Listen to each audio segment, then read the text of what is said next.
Johnny Ray Baxter was a 45-year-old man living in Fayetteville, Arkansas. He was a well-known real estate agent who worked for a local company called Ozark Realty. Johnny Ray had a big smile and a friendly personality, which made him popular with his clients and colleagues. He had a degree in business administration from the University of Arkansas and had been working in real estate for over 20 years. Johnny Ray was married to Darlene Baxter. Johnny Ray and Darlene seemed like a happy couple. Johnny Ray was Darlene's second husband. He had a stepdaughter named Lily Adams, who was 18 and in her first year at the University of Arkansas studying psychology. Johnny Ray got along well with Lily, or so it seemed to the outside world. Outside of work, Johnny Ray loved sailing. He owned a small sailboat named Dreamcatcher, which he often took out on Beaver Lake. He enjoyed spending weekends on the water, feeling the wind and the waves. His friends at the local marina remembered him as someone who was always willing to lend a hand and share a laugh. In the days before his death, Johnny Ray was busy with a big property deal. He was working hard to close a sale on a large commercial property in downtown Fayetteville. This deal was very important to him in his career. He was also planning a surprise anniversary trip for Darlene. He had booked a cabin in the Ozark Mountains and bought tickets to see a concert in Little Rock. He even picked out a special necklace from a local jewelry store, Sissy's Log Cabin, as a gift for Darlene. Despite his busy schedule, Johnny Ray made time to visit the local coffee shop, Arsaga's, every morning. He enjoyed reading the newspaper and chatting with the baristas. His favorite drink was a caramel latte. On April 10, 2015, 2 days before his death, Johnny Ray was seen at Arsaga's smiling and talking about his plans for the weekend. He seemed happy and excited about the future. Johnny Ray's life seemed perfect on the outside, but there were hidden troubles. His wife, Darlene, had been acting stressed and worried lately. She had noticed changes in their daughter, Lily, and was suspicious of Johnny Ray's late-night work meetings. Friends and neighbors had started to notice the tension in the Baxter household. On April 12, 2015, at about 7:30 a.m., Johnny Ray Baxter's body was discovered. The person who found him was his neighbor, Michael Everly. Michael was a 52-year-old retired school teacher who lived next door to the Baxters. Darlene had called Michael, worried because she hadn't heard from Johnny Ray since the previous night. She was out of town visiting her sister and asked Michael to check on her husband. Michael knocked on the door of the Baxter house but got no answer. He noticed that Johnny Ray's car was in the driveway, so he decided to try the door. To his surprise, it was unlocked. As he stepped inside, he immediately felt something was wrong. The house was unusually quiet. Michael called out for Johnny Ray but got no response. He walked through the living room and into the kitchen, where he saw signs of a struggle, chairs overturned and broken glass on the floor. He followed the trail of chaos to the master bedroom. When he opened the door, he was met with a gruesome sight. Johnny Ray was lying on the floor in a pool of blood. He had been bludgeoned to death with a hammer, which lay nearby, covered in blood. The room was a mess, with blood splattered on the walls and furniture. It was clear that Johnny Ray had fought for his life. Michael was horrified and immediately backed out of the room, his hands shaking. He pulled out his cell phone and dialed 911, his voice trembling as he described what he had found. The 911 operator tried to keep him calm, asking him to stay on the line until the police arrived. The news of Johnny Ray's death quickly spread through the neighborhood. Maple Street was soon filled with police cars, and curious neighbors stood outside, whispering to each other about the shocking event. Local news stations like KRSM and KN2A sent reporters to cover the story, and by noon, it was the top news in Fayetteville. Michael, who had been friends with Johnny Ray for years, was in a state of shock. He had never expected to find his neighbor and friend dead in such a brutal manner. He later told reporters that Johnny Ray was a good man who didn't deserve such a terrible fate. The discovery of Johnny Ray Baxter's body marked the beginning of a complex and tragic investigation, one that would uncover hidden secrets and lead to shocking revelations about those closest to him. The police arrived at the Baxter home quickly after Michael Everly's 911 call on April 12, 2015. The first officers on the scene immediately secured the area, making sure no one entered or left the house. Soon after, Detectives Sarah Mitchell-Kinsey and James Carter arrived to lead the investigation. Detective Sarah Mitchell-Kinsey was known for her sharp mind and attention to detail. At 38 years old, she had solved many difficult cases. Her partner, Detective James Carter, was 42 and had a reputation for his methodical approach. Together, they made a strong team. As the detectives walked through the house, they saw signs of a struggle. The living room had overturned chairs and broken glass. The kitchen had more chaos, with dishes scattered on the floor. When they reached the master bedroom, they were met with a grisly scene. Johnny Ray Baxter lay on the floor, surrounded by a pool of blood. He had been bludgeoned to death with a hammer, which lay nearby, covered in blood. The walls and furniture were splattered with blood, showing the violence of the attack.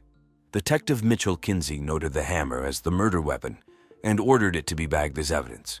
The crime scene was chaotic and disturbing. The detectives and forensic team took many photos and collected samples. They used gloves to carefully pick up items, making sure not to contaminate any evidence.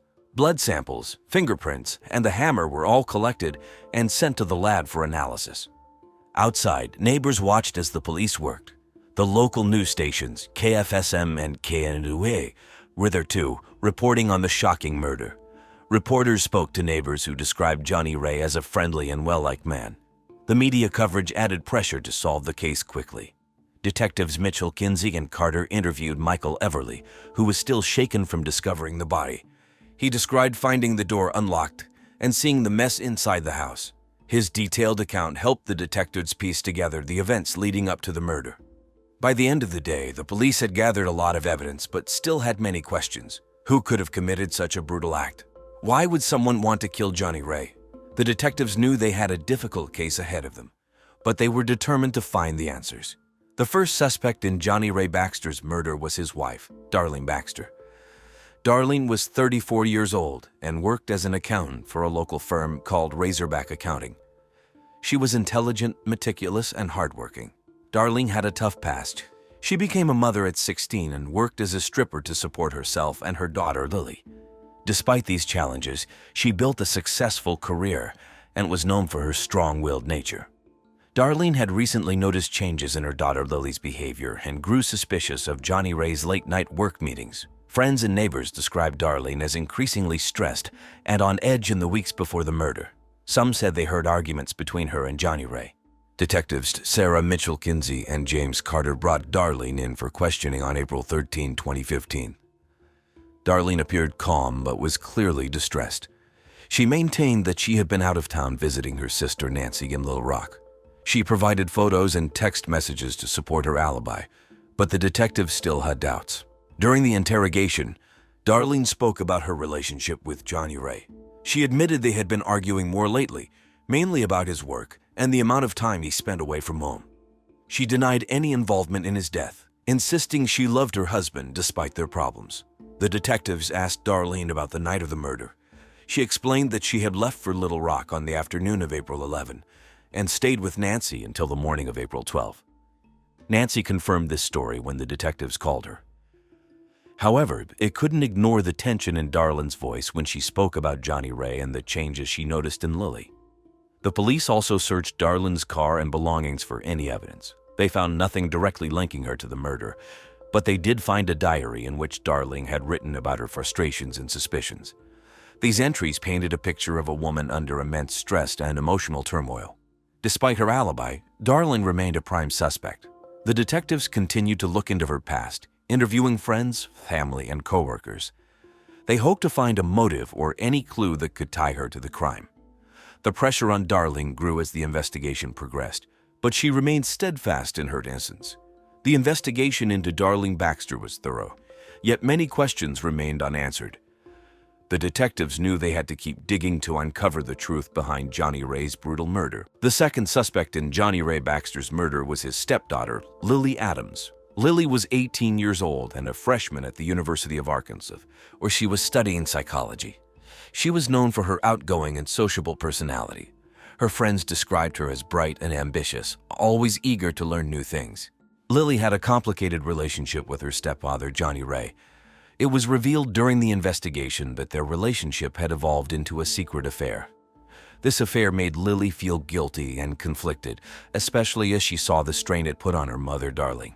Detectives Sarah Mitchell Kinsey and James Carter brought Lily in for questioning on April 14, 2015. Lily appeared nervous but cooperative. She admitted to the affair with Johnny Ray, explaining that it had started about 6 months earlier. She said she had been feeling lonely and confused, and Johnny Ray had been there for her. She insisted she never wanted to hurt anyone. During the interrogation, Lily explained how she had confided in a close friend about the affair and her feelings of guilt. This friend, whose name was not disclosed, confirmed Lily's story to the detectives. Lily described the last time she saw Johnny Ray, which was the night before his death. She said they had argued about the affair and the impact it was having on their family. The detectives asked Lily about her whereabouts on the night of the murder. Lily said she had been in a friend's house, studying for a midterm exam. Her friend confirmed this alibi, saying that Lily had stayed there until the early morning hours of April 12th. Despite the alibi, the detectives were suspicious of the emotional turmoil that Lily was going through. The police also searched Lily's dorm room and her belongings for any evidence. They found nothing directly linking her to the murder, but did find several letters and notes between her and Johnny Ray. These notes showed the depth of their relationship and the emotional struggles they both faced. Despite her alibi and the lack of direct evidence, Lily remained a prime suspect due to the affair and the emotional tension it created. The detectives continued to interview her friends and classmates, hoping to find any inconsistencies or new leads. The pressure on Lily grew as the investigation continued, but she maintained her innocence and expressed deep regret for the affair. The investigation into Lily Adams was thorough, but the detectives still had many questions. They knew they had to keep digging to find the truth behind Johnny Ray Baxter's brutal murder. On April 17, 2015, 5 days after Johnny Ray Baxter's murder, the police received a significant break in the case. It was a cool, cloudy morning when a jogger discovered a suspicious item in the park near Beaver Lake. He noticed a plastic bag partially buried under some leaves near a bench. Curious, he opened it and found a blood-stained shirt and a pair of gloves. He immediately called the police, and within minutes, patrol officers Karen Lewis and Tom Martinez arrived at the scene. They secured the area and called in detectives Sarah Mitchell-Kinsey and James Carter. The detectives quickly assessed the situation and bagged the items for forensic analysis. The detectives were cautious but hopeful that this new evidence would provide a breakthrough in the case. They brought the items back to the Fayetteville Police Department's forensic lab. Forensic analysts found that the blood on the shirt matched Johnny Ray's DNA. Additionally, the gloves had fingerprints that were not Johnny Ray's.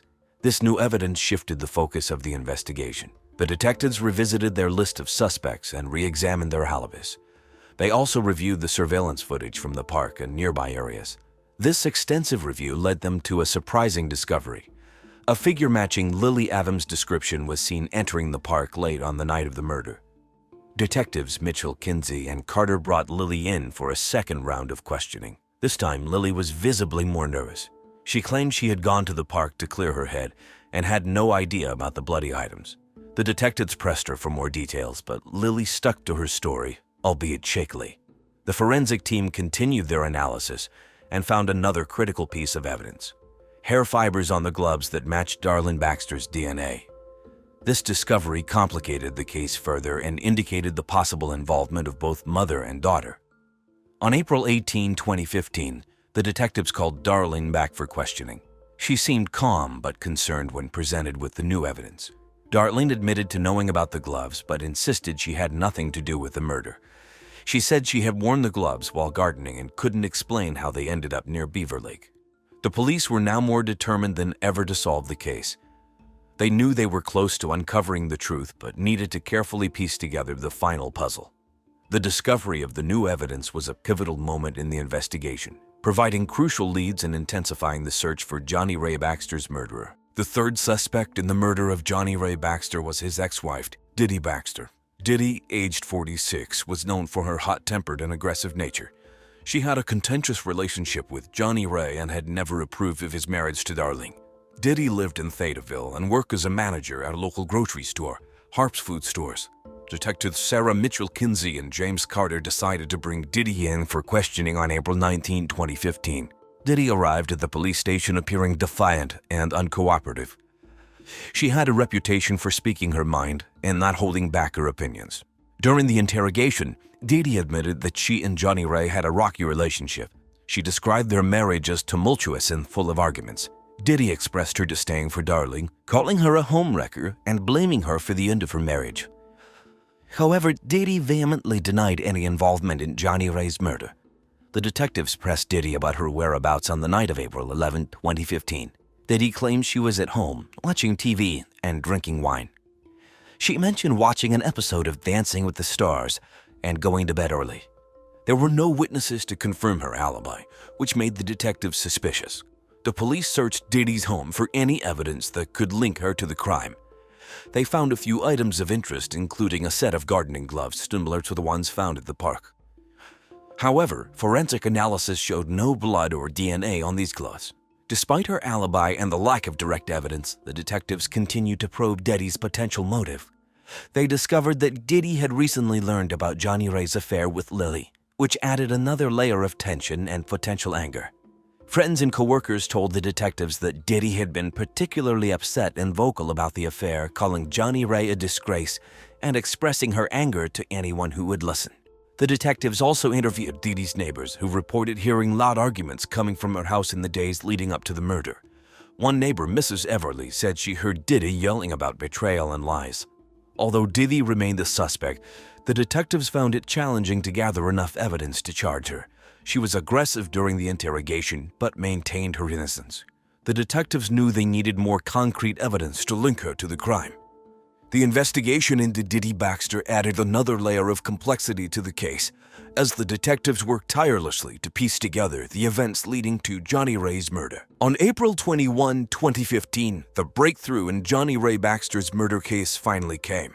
After days of investigating, Detectives Sarah Mitchell-Kinsey and James Carter found a crucial piece of evidence. A surveillance camera from a nearby gas station had captured footage of Darlene Baxter driving toward Beaver Lake late on the night of the murder. This was a significant lead that contradicted Darlene's alibi. Detectives Mitchell-Kinsey and Carter reviewed the footage carefully. It showed Darlene's car, a blue Honda Civic, passing the gas station at around 11:30 p.m. on April 11. This placed her near the crime scene at the crucial time. With this new evidence, the detectives were confident they had found Johnny Ray's killer. On the morning of April 22, 2015, the police arrived at Darlene Baxter's workplace, Razorback Accounting. It was a sunny day, and the local news stations, including KFSM and KNLUA, were already covering the latest developments in the case. Darlene was in her office when the police entered. She looked surprised but remained composed as they informed her of her arrest for the murder of her husband. As Darlene was led out in handcuffs, she maintained her innocence, but the evidence against her was overwhelming. The affair between Johnny Ray and Lily had driven Darlene into a fit of rage. She felt deeply betrayed by both her husband and her daughter. The detectives believed that on the night of the murder, Darlene confronted Johnny Ray. The confrontation escalated into violence, and Darlene grabbed a hammer, fatally striking him multiple times. Darlene's arrest shocked the community. Neighbors and friends couldn't believe that the hardworking, intelligent woman they knew was capable of such a violent act. The news spread quickly, with headlines in the Fayetteville Observer and segments on local news stations detailing the arrest. Johnny Ray's family had mixed reactions. Some were relieved that the murderer had been caught, while others were devastated by the betrayal. Lily was particularly heartbroken. She had lost both her stepfather and her mother in a matter of days. The emotional toll on the family was immense. As Darlene was taken to the police station, she continued to deny her involvement. However, the detectives were confident in their findings. The surveillance footage, combined with the forensic evidence and Darlene's conflicting statements, painted a clear picture of her guilt. The community of Fayetteville was left to grapple with the tragic events. Johnny Ray Baxter's murder had uncovered deep family secrets and left a lasting impact on those who knew him. The police had solved the case, but the emotional scars would take much longer to heal. The trial of Darlene Baxter for the murder of her husband, Johnny Ray Baxter, began on July 15, 2015, at the Washington County Courthouse in Fayetteville.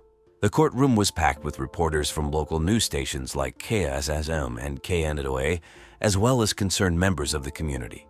The prosecution was led by District Attorney Robert Stevens, a 45-year-old with a reputation for being tough and relentless in the courtroom. He argued that Darlene's motive for the murder was her discovery of the affair between Johnny Ray and Lily. Stevens painted a picture of a woman pushed to her breaking point by betrayal and emotional turmoil. He presented the surveillance footage of Darlene's car near Beaver Lake, the forensic evidence from the crime scene, and the conflicting statements she had given to the police. On the other side, the defense was led by attorney Michelle Williams, a 39-year-old known for her calm demeanor and sharp legal mind. She argued that Darlene was innocent and that the evidence was circumstantial. Williams suggested that someone else could have committed the murder, perhaps out of jealousy or anger.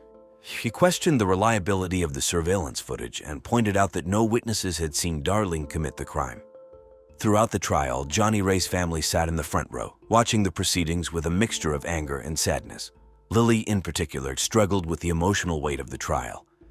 She had lost her stepfather and now faced the possibility of losing her mother to a long prison sentence.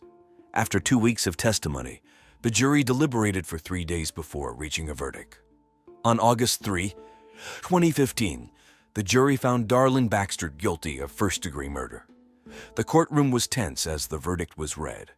Darlene showed little emotion, while Johnny Ray's family wept and hugged each other.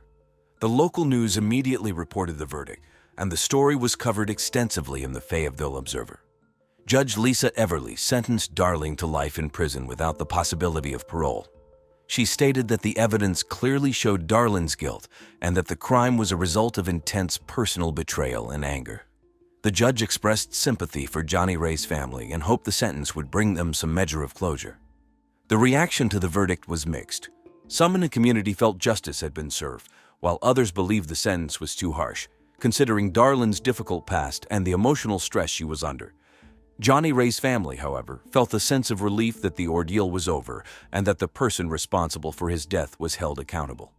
The trial and sentencing marked the end of a tragic chapter for the Baxter family and the community of Fayetteville. The murder and its aftermath had left deep emotional scars, but the verdict provided a sense of justice and a step toward healing. After Darlene Baxter's trial and sentencing, life slowly began to return to normal for those involved in Johnny Ray Baxter's tragic murder case. For Darlene, now serving her sentence at the Arkansas Department of Correction, life took on a stark routine. She was allowed limited visits from family and friends, with strict rules governing her daily activities. The media coverage surrounding the trial gradually faded, replaced by new stories and events in Fayetteville like the annual Bikes, Blues, and BDQ motorcycle rally. Lily Adams, now 19, returned to the University of Arkansas to continue her studies in psychology. She struggled with guilt and grief over her role in the affair that ultimately led to her stepfather's death. Lily sought counseling to help her cope with the emotional aftermath and worked hard to rebuild relationships with her family. She distanced herself from media attention, focusing on her studies and volunteer work at local animal shelters. Meanwhile, Detective Sarah Mitchell Kinsey received recognition for her role in solving the high-profile case. She continued her work at the Fayetteville Police Department, investigating other crimes and mentoring younger detectives. Detective James Carter transferred to the Northwest Arkansas Drug Task Force, where he applied his investigative skills to combating drug-related crimes in the region. In the community of Fayetteville, the impact of Johnny Ray's murder lingered. Neighbors and friends remembered him as a friendly and successful real estate agent who loved sailing on Beaver Lake. The local Rotary Club held a memorial service in his honor, and a plaque was installed at the Fayetteville Town Center to commemorate his life and contributions to the community. Johnny Ray's family, especially his first wife, Diddy, found solace in each other's company and support. Diddy focused on her career at Hart's Food Stores and became involved in local charity events, like the Susan G. Komen Race for the Cure in Bentonville. She remained vigilant about keeping her family close and supporting her grandchildren, who missed their stepfather dearly. As time passed, the scars left by Johnny Ray's murder began to heal, though the memory of the tragic events of April 2015 remained a part of Fayetteville's history. The community rallied around the Baxter family, offering support and understanding as they moved forward from the ordeal. This tragic case of love, betrayal, and murder serves as a stark reminder of the complexities of human relationships and the devastating consequences of unchecked emotions. Our story takes place in Fresno, California, during the month of August in 1994. The tranquil suburban neighborhood on Maplewood Drive was about to become the stage for a series of heinous crimes. The first victim, Claire Bealey, was a cheerful and friendly homemaker who lived a seemingly ordinary life. At the age of 50, Claire was known for her love of gardening and baking, her passion for nurturing both her family and her community.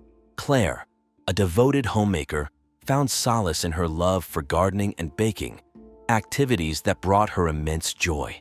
Alongside her beloved husband, Walter, a convenience store owner, and their 4 children, Carla, Lucky, Bruce, and Jody, Claire led what appeared to everyone to be an idyllic life. Claire's radiant personality and unwavering willingness to lend a helping hand left an indelible mark on her close-knit community. Her neighbors fondly recall the delectable aroma of her freshly baked goods wafting through the neighborhood, enticing everyone to indulge in her culinary delights. Claire's garden, a colorful tapestry of vibrant flowers and meticulously pruned hedges, has been the talk of the town for years, earning her accolades from local gardening enthusiasts. As August unfurled its scorching heat, little did anyone suspect the dark secret that lurked beneath Claire's seemingly idyllic life.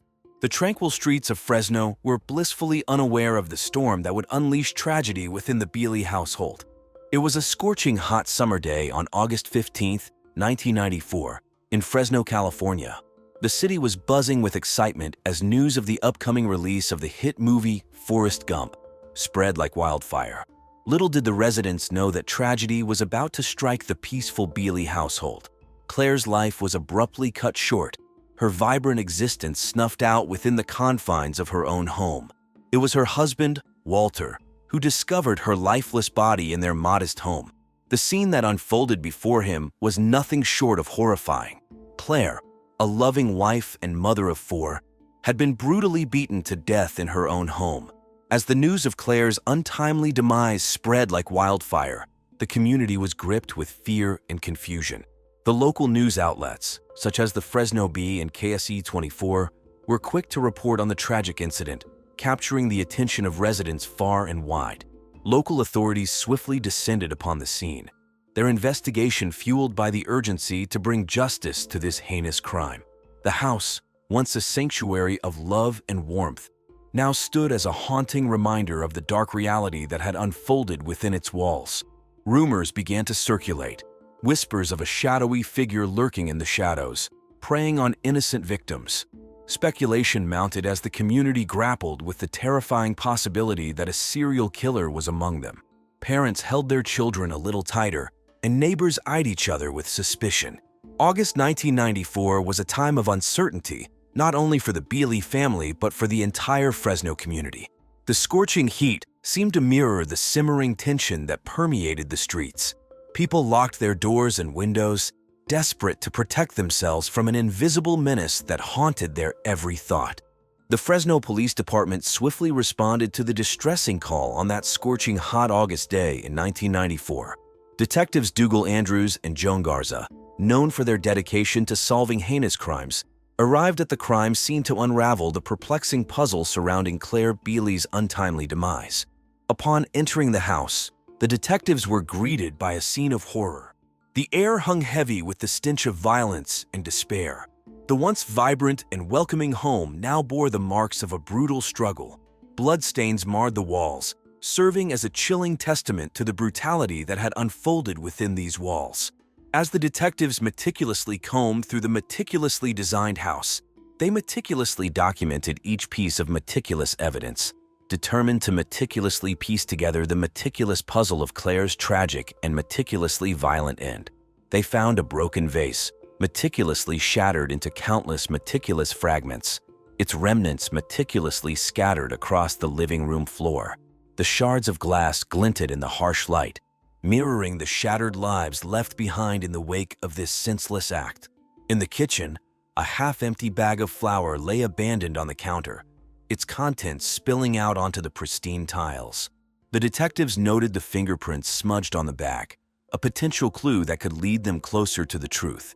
They carefully collected samples, sealing them in plastic bags and labeling them with meticulous precision. The investigation was not confined to the crime scene alone. Detectives Andrews and Garza reached out to Claire's friends, neighbors, and colleagues, seeking any information that could help them crack the case. They pored over phone records, searching for any suspicious calls made in the days leading up to the tragic event. Every lead, no matter how small, was pursued with unwavering resolve. As the days turned into weeks, the detectives found themselves immersed in a web of interviews, forensic analysis, and tireless pursuit of justice. The city of Fresno held its breath, united in its collective desire to see the perpetrator brought to justice. The next victim in this bone-chilling tale is Henry Renvoke, a retired teacher who had spent his life imparting knowledge to the young minds of Fresno's public school system. At the age of 65, Henry was known for his warm and compassionate nature. He had dedicated his golden years to volunteering at the local library, sharing his love for books with the community. On the morning of August 17, 1994, tragedy struck once again. Henry's lifeless body was discovered beaten to death in his modest home in Fresno, California. The news of his murder sent shockwaves through the tight-knit community, leaving residents fearful and on edge yet again. Detectives Andrews and Garza of the Fresno PD, the same investigators who had been working tirelessly on Claire Bealey's case, were now faced with another perplexing crime scene. The room where Henry's body was found was in disarray, with furniture overturned and personal belongings scattered across the floor. It was a scene of chaos, a stark contrast to the calm and orderly life Henry was known to lead. As the detectives delved deeper into Henry's life, they discovered a possible motive for his murder. It seemed that Henry had recently come into possession of a valuable antique book, rumored to hold secrets of great historical significance. The book, known as Inner Art of the Egyptian Kings, by Austrian antiquarian Herr Johannes Wintergeist, was said to contain hidden codes and encrypted messages that could unlock a treasure trove of knowledge. The investigators also began to question a former student of Henry's, Peter Bosco, who had shown a keen interest in history during his time in Henry's class. Peter vehemently denied any involvement in the crime, expressing shock and disbelief at the news of his beloved teacher's death. He claimed that he had not seen or spoken to Henry in years, and that he had no knowledge of the mysterious antique book. The detectives continued to work tirelessly, sifting through the evidence and following every lead, determined to bring the perpetrator to justice. With the weight of the community's expectations on their shoulders, they knew that time was of the essence. In the scorching heat of August 20th, 1994, with the mercury reaching 105 degrees, a pivotal moment in the investigation sent shockwaves through the small community of Fresno, California. Judy Sinsalt Jackson, a distressed woman with a voice trembling with urgency, made a call to 911 that would forever alter the course of the case. She bravely declared, "My mother-in-law is a serial killer," and pointed a damning finger at Marjorie Jackson, her own mother-in-law. Despite Judy's insistence, the authorities were skeptical. They dismissed Judy's claims as the rantings of a hysterical woman and a disgruntled daughter-in-law, someone who, like many, was caught in the web of familial tensions and hated her mother-in-law. But little did they know, this call would hold the key to unlocking the true extent of Marjorie's sinister involvement. The city of Fresno, once named by USA Today in 1988 as America's friendliest city, was now gripped by fear and paranoia. Neighbors peered through their curtains, suspicious eyes scanning the streets for any sign of danger. Parents clutched their children a little tighter, afraid to let them out of their sight. In the summer of 1994, Fresno, California was grappling with a series of shocking murders that had left the community in a state of fear and uncertainty. The latest victim in this chilling tale was Jane Fasenra, a dedicated nurse and single mother. At the age of 40, Jane had devoted her life to caring for others at Fresno General Hospital, both at work and at home. Her professionalism and empathy had earned her the respect and admiration of her colleagues and patients alike. On a sweltering August evening, tragedy struck Jane's peaceful home. Her lifeless body was discovered by her 15-year-old son, Vrayler, who had returned from a friend's house to find his mother brutally beaten to death. The scene was a haunting one, with signs of a violent struggle that had taken place in the very place Jane should have felt safe. The police immediately sprang into action, their names becoming familiar to the residents of Fresno, Detectives Dougal Andrews and Joan Garza. With a meticulous approach, they combed through the crime scene, searching for any shred of evidence that could lead them to the perpetrator. The community held its breath, hoping that justice would be served and the killer apprehended. As the investigation unfolded, a possible motive began to emerge. Rachel Santos, a colleague of Jane's at Fresno General Hospital, found herself under the scrutiny of the detectives. The police believed that a personal grudge or a sexual rivalry could have driven Rachel to commit such a heinous act. But as they interrogated her, Rachel's response was one of genuine shock and confusion. She vehemently denied any involvement in Jane's murder, leaving the detectives back at square one. The media frenzy surrounding the case grew, with local news outlets reporting every development and speculation. The community was on high alert, locking their doors and looking over their shoulders, fearful of who the next victim might be. The name Marjorie Jackson had started to circulate, but without concrete evidence, the authorities were hesitant to act. As the summer heat continued to bear down on Fresno, the search for answers intensified. The detectives tirelessly pursued every lead, hoping to bring an end to the reign of terror that had gripped their city. They knew that time was of the essence, that another life hung in the balance. The shocking truth behind the heinous crimes that had plagued the quiet town of Fresno, California in August of 1994 finally came to light. The perpetrator, a seemingly innocuous 63-year-old mother-in-law named Marjorie Jackson, was unveiled as the true serial killer. Marjorie's motive for the murders was a deep-seated resentment towards her own son, Abel, whom she blamed for the troubles in her marriage to her alcoholic husband, Kevin. As the investigation unfolded, the police pieced together the puzzle of Marjorie's sinister actions. It was revealed that Marjorie meticulously planned each murder, leaving behind no trace of her involvement. Her calculated moves kept the authorities baffled until a crucial turning point in the case occurred. On August 20th, 1994, a call was made to 911.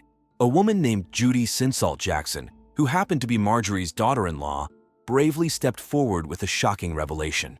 She declared, "My mother-in-law is a serial killer," and explicitly named Marjorie Jackson as the true perpetrator behind the string of murders that had terrorized the community. However, the police dismissed Judy's claims.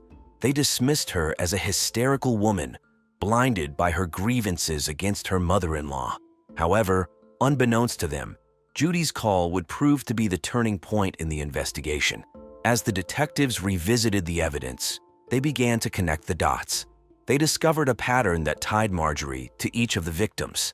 The meticulous planning, the calculated timing, and the brutal nature of the murders all pointed towards Marjorie's involvement. It became clear that she had carefully selected her victims, targeting those who had some connection to her own family, as Claire was once Abel's sex partner, Henry was Abel's history teacher, and Abel was the secret father of Rayler, Jane's son. The media frenzy surrounding the case intensified as the truth unfolded. Local newspapers such as the Fresno Bee and television news channels like KSE24 covered the story extensively, capturing the shock and disbelief that reverberated through the community. Residents were left in a state of fear and disbelief, realizing that a serial killer had been operating right under their noses. On the brutally hot day of August 25, 1994, the Fresno Police Department made a breakthrough in their investigation into a string of grisly murders that had plagued the community. The prime suspect, Marjorie Jackson, a seemingly unassuming 63-year-old mother-in-law, was finally apprehended, bringing an end to her reign of terror. The arrest of Marjorie Jackson sent shockwaves through the victims' families and the entire community. For weeks, they had lived in fear, wondering who could be responsible for the brutal deaths of their loved ones.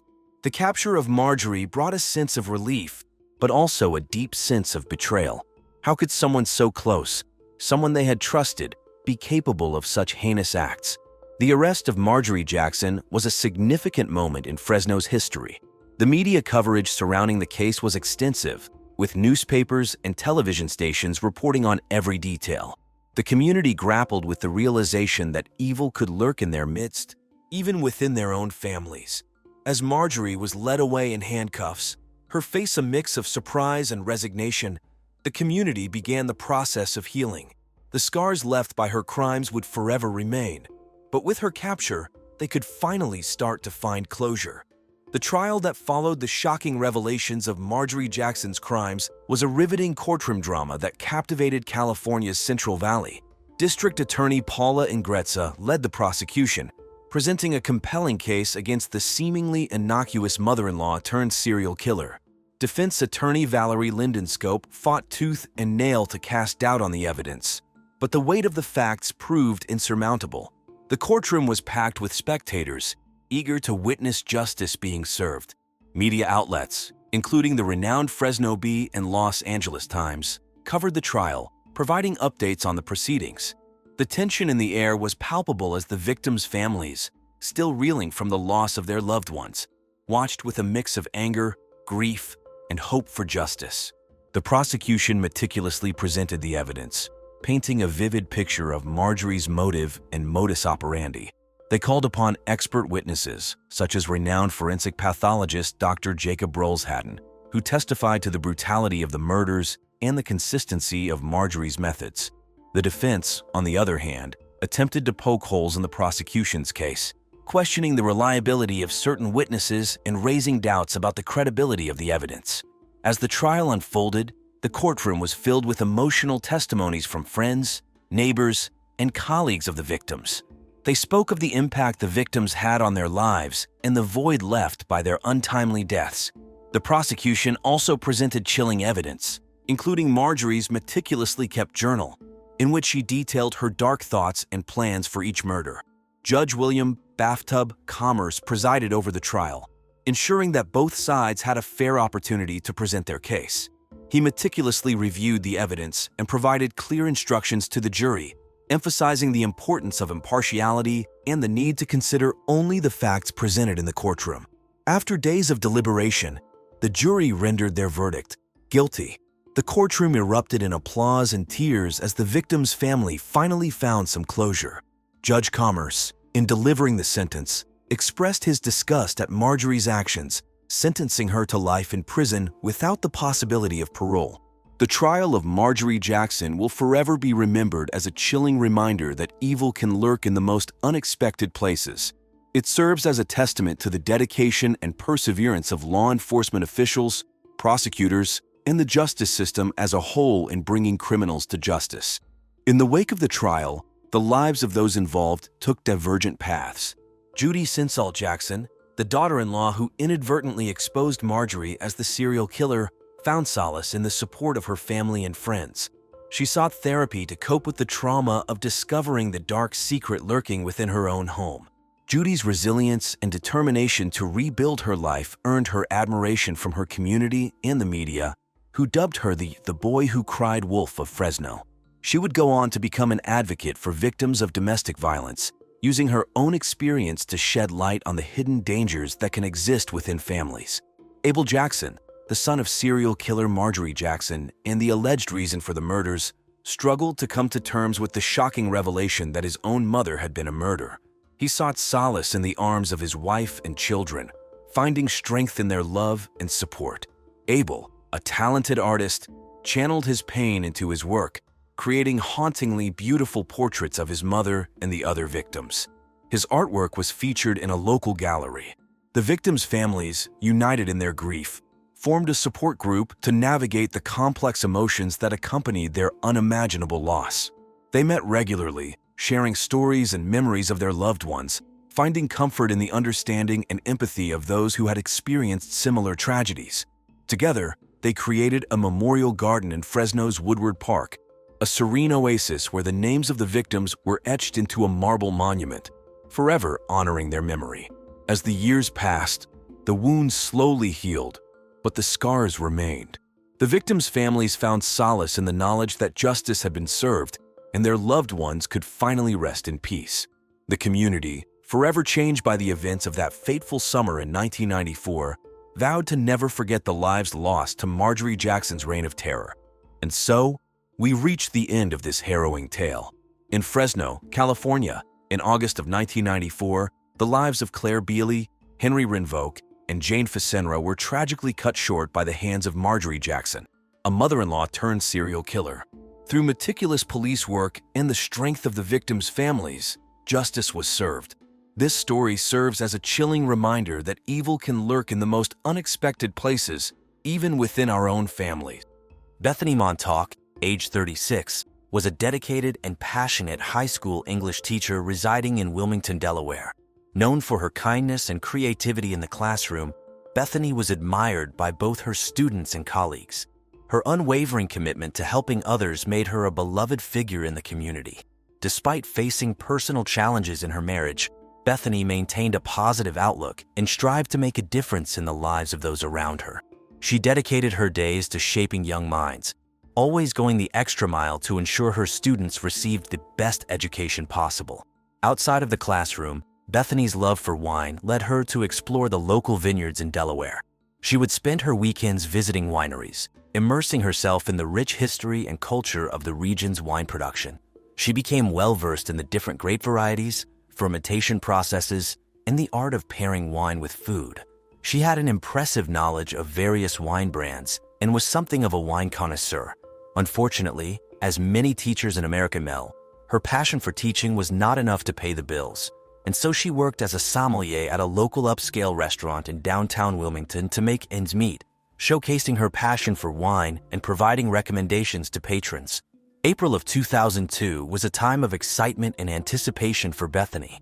She had been selected to attend a prestigious education conference in New York City, where she would have the opportunity to connect with other educators and learn from experts in her field. This conference was highly regarded in the education community, and Bethany saw it as a chance to enhance her teaching skills and bring fresh ideas back to her students. Little did Bethany know that she would never go to this conference, would never go anywhere again. A tragic turn of events that would forever change the lives of those who knew and loved her.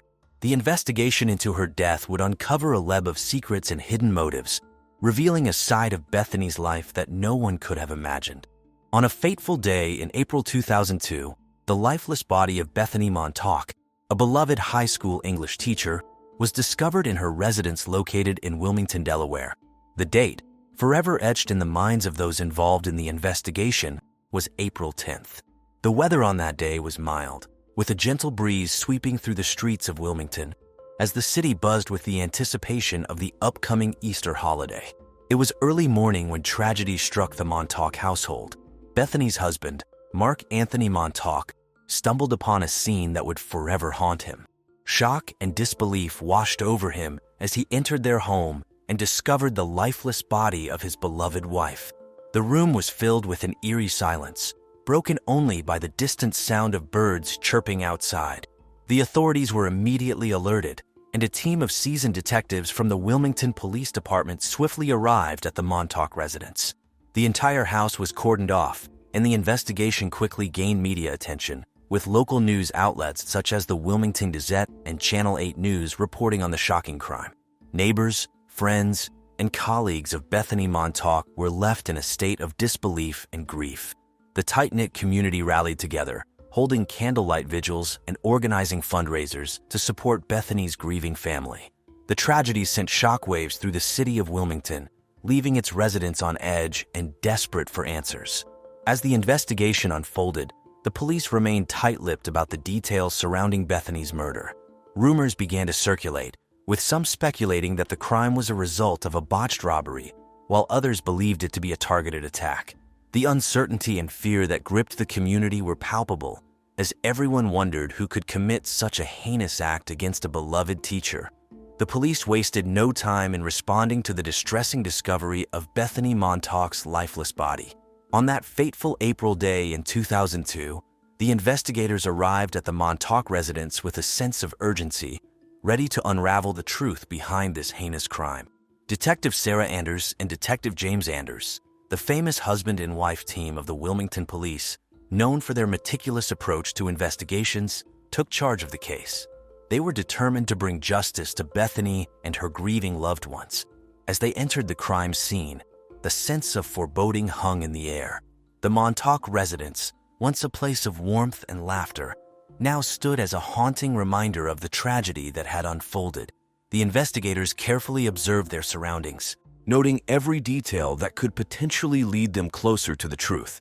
Traces of blood stained the walls and floor, a chilling testament to the violence that had taken place.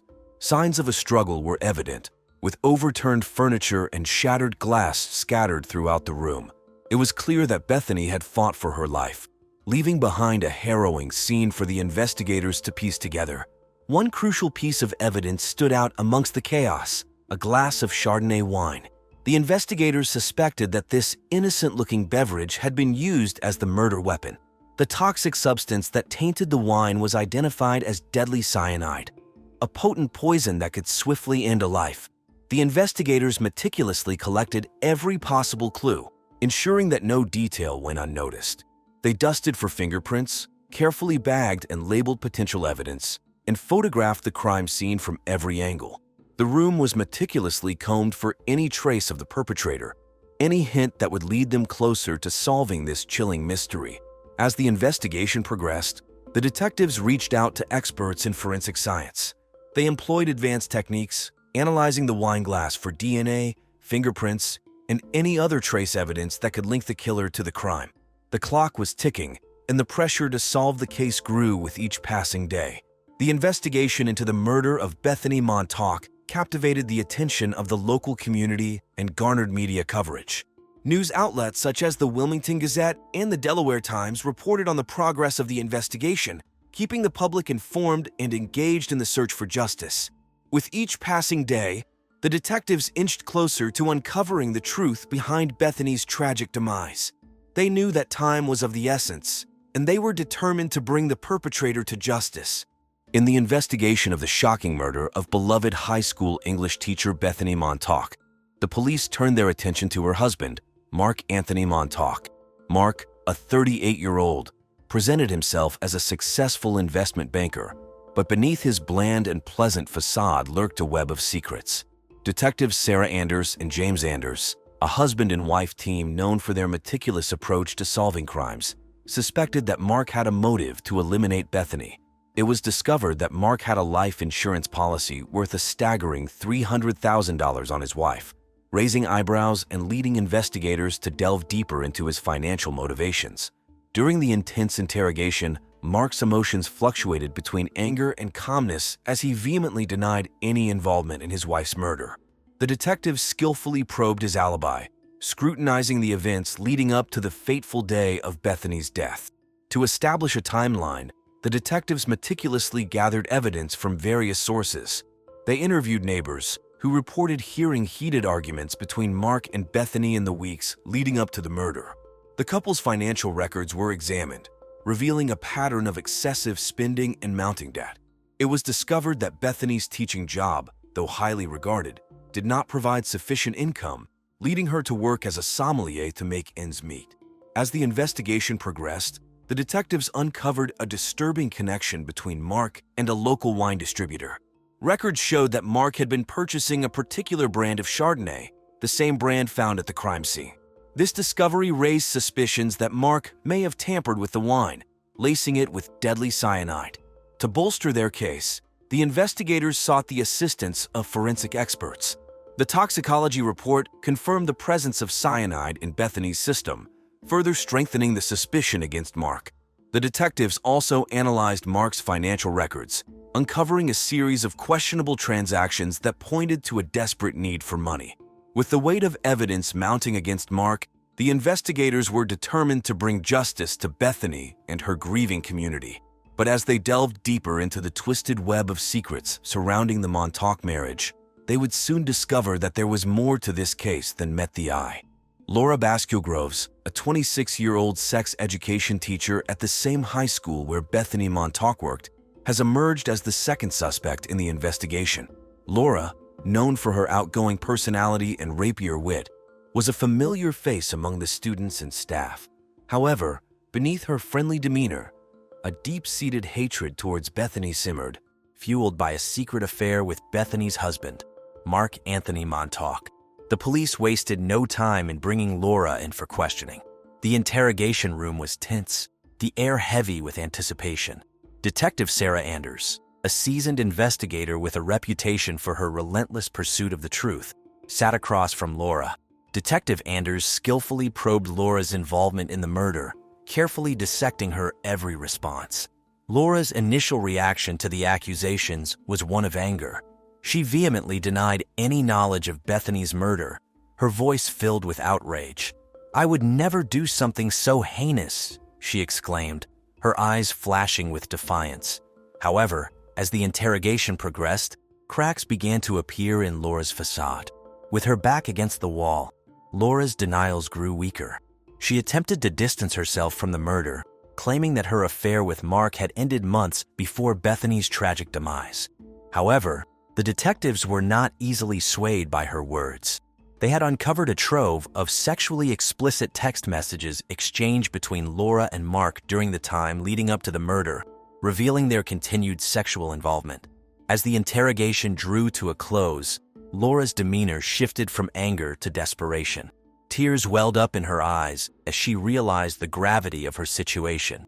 "I never meant for any of this to happen," she whispered, her voice filled with remorse. The detectives remained stoic, their focus unwavering. The investigation into Laura Baskergroves' involvement in Bethany Montauk's murder continued. The truth, like a jigsaw puzzle, slowly began to take shape. The question remained, would Laura's secrets be enough to unravel the mystery surrounding Bethany's tragic demise? In the perplexing case of Bethany Montauk's murder, the investigation took an unexpected turn when a seemingly unassuming neighbor, Daniel Logan, emerged as the third suspect. At the age of 72, Daniel was a widower known for his reserved nature and meticulous attention to detail. Living in the same suburban neighborhood as the Montauks, he had been quietly observing their lives, unbeknownst to them. The police, led by the determined husband and wife team of Detective Sarah Anders and Detective James Anders, brought Daniel in for questioning. The interrogation room was dimly lit, creating an atmosphere of suspense and intrigue. Daniel sat calmly, his demeanor betraying no signs of guilt or nervousness. As the detectives delved deeper into their line of questioning, Daniel revealed a shocking motive rooted in blackmail. It appeared that he had stumbled upon a dark secret of Mark Anthony Montauk, Bethany's husband. Mark, a seemingly successful investment banker, had been leading a double life, engaging in extramarital affairs behind Bethany's back. Daniel claimed that Mark had approached him, offering him sex in exchange for his silence. This revelation sent shockwaves through the investigation, as it hinted at a complex web of deceit and betrayal. The detectives meticulously probed Daniel for further details, seeking to uncover the truth behind this sordid affair. Despite the gravity of the situation, Daniel remained composed throughout the interrogation. His calmness added an air of mystery to his involvement in the case. The detectives, determined to uncover every piece of evidence, carefully cross-referenced Daniel's statements with other testimonies and physical evidence collected from the crime scene.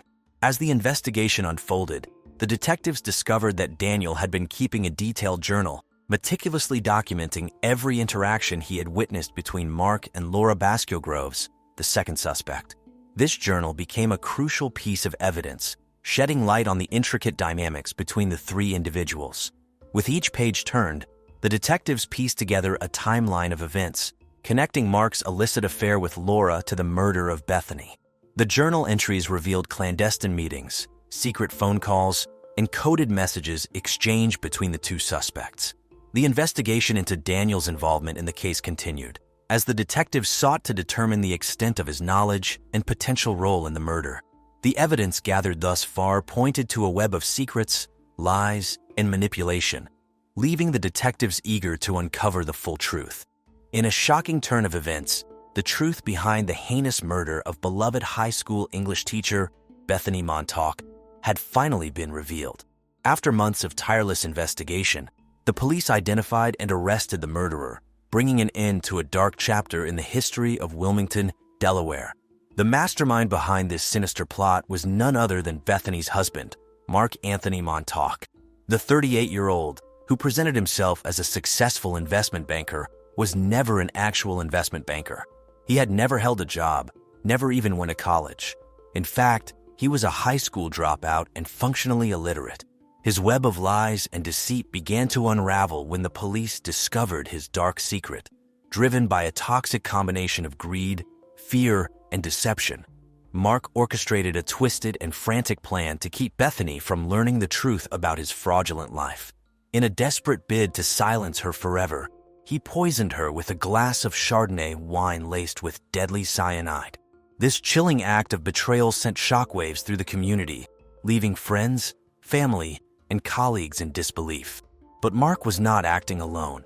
Another key player in this tragic tale was Laura Baskergroves, a 26-year-old sex education teacher at the same high school where Bethany worked. Laura, driven by a deep-seated hatred and a secret affair with Mark, manipulated him into carrying out the murder. In her quest to eliminate her romantic rival and claim Mark for herself, she used his dark secrets as leverage. The police, led by the dedicated husband and wife team of Detective Sarah Anders and Detective James Anders, painstakingly pieced together the puzzle that led to the arrest of both Mark and Laura. With unwavering determination, they meticulously collected evidence, interviewed witnesses, and analyzed forensic data. The arrest of Mark Montauk left the community stunned. The facade of a successful investment banker crumbled, revealing a man consumed by fear and deceit. The arrest of Laura Bascule-Groves added another layer of shock, as her friendly demeanor masked a sinister and calculating mind. As news of the arrest spread, the community of Wilmington breathed a collective sigh of relief. The dark cloud of uncertainty that had hung over them for months was finally dissipating. The memory of Bethany Montauk, a dedicated and beloved teacher, will forever be etched in their hearts. The trial that followed the arrest of Mark Montauk gripped the community of Wilmington, Delaware in April of 2004. District Attorney Emil Borko, the seasoned prosecutor known for his tenacity, presented a compelling case against the accused. The courtroom was filled with tension as the prosecution meticulously laid out the evidence, painting a vivid picture of the heinous crime that had taken place. The defense attorney, Mark J. Castlebreath, fought vigorously to cast doubt on the evidence presented by the prosecution. Castlebreath, known for his sharp legal mind, argued that there were inconsistencies in the timeline of events and questioned the credibility of some of the witnesses. He attempted to create reasonable doubt in the minds of the jurors, urging them to consider alternative theories. The trial lasted for several days, with both the prosecution and defense presenting their arguments and calling witnesses to the stand. The jury, composed of 12 individuals from various walks of life, carefully listened to the testimonies and examined the evidence. They deliberated for hours, weighing the facts and the arguments presented before reaching their verdict. Finally, the moment arrived. The tension in the courtroom was palpable as the jury foreperson stood up to deliver the verdict. We, the jury, find the defendant, Mark Anthony Montauk, guilty of the murder of Bethany Montauk, the foreperson announced, her voice steady and resolute. Gasps of disbelief echoed through the courtroom as the reality of the verdict sank in. The sentencing phase of the trial commenced shortly after the guilty verdict was announced. The prosecution argued for a harsh punishment, citing the brutal nature of the crime and the devastating impact it had on the victim's family and the community. The defense, on the other hand, pleaded for leniency, highlighting Mark's lack of a criminal record and his potential for rehabilitation. After careful consideration, the judge handed down the sentence. Mark Montauk would serve a term of 5 years in prison. The courtroom erupted in a mix of emotions, with some expressing relief and others feeling that the sentence was too lenient given the gravity of the crime.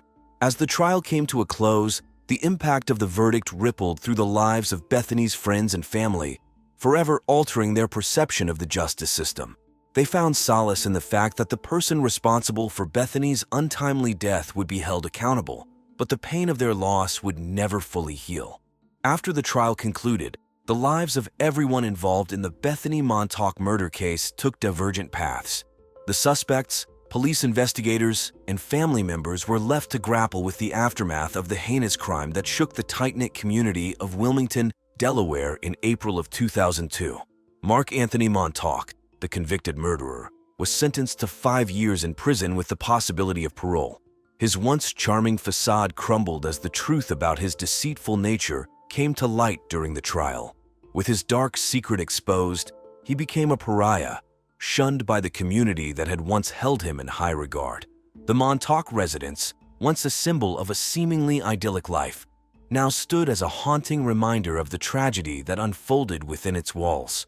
Laura Bascule-Groves, the co-conspirator in the murder plot, faced a different fate. Her involvement in the crime tarnished her reputation as a respected educator. The revelation of her manipulative actions left her isolated and ostracized from the community she had once been a part of. Seeking redemption, after her prison sentence of 10 months, she relocated to Orlando, Florida, hoping to start anew and leave behind the dark past that haunted her. As the years passed, the scars left by the Bethany Montauk murder case began to heal, albeit slowly. The community gradually moved forward, determined to not let the darkness overshadow the resilience and spirit that defined Wilmington. The case served as a stark reminder of the fragility of life and the importance of cherishing those we hold dear. The case of Bethany Montauk's murder serves as a chilling reminder of the depths to which human nature can sink.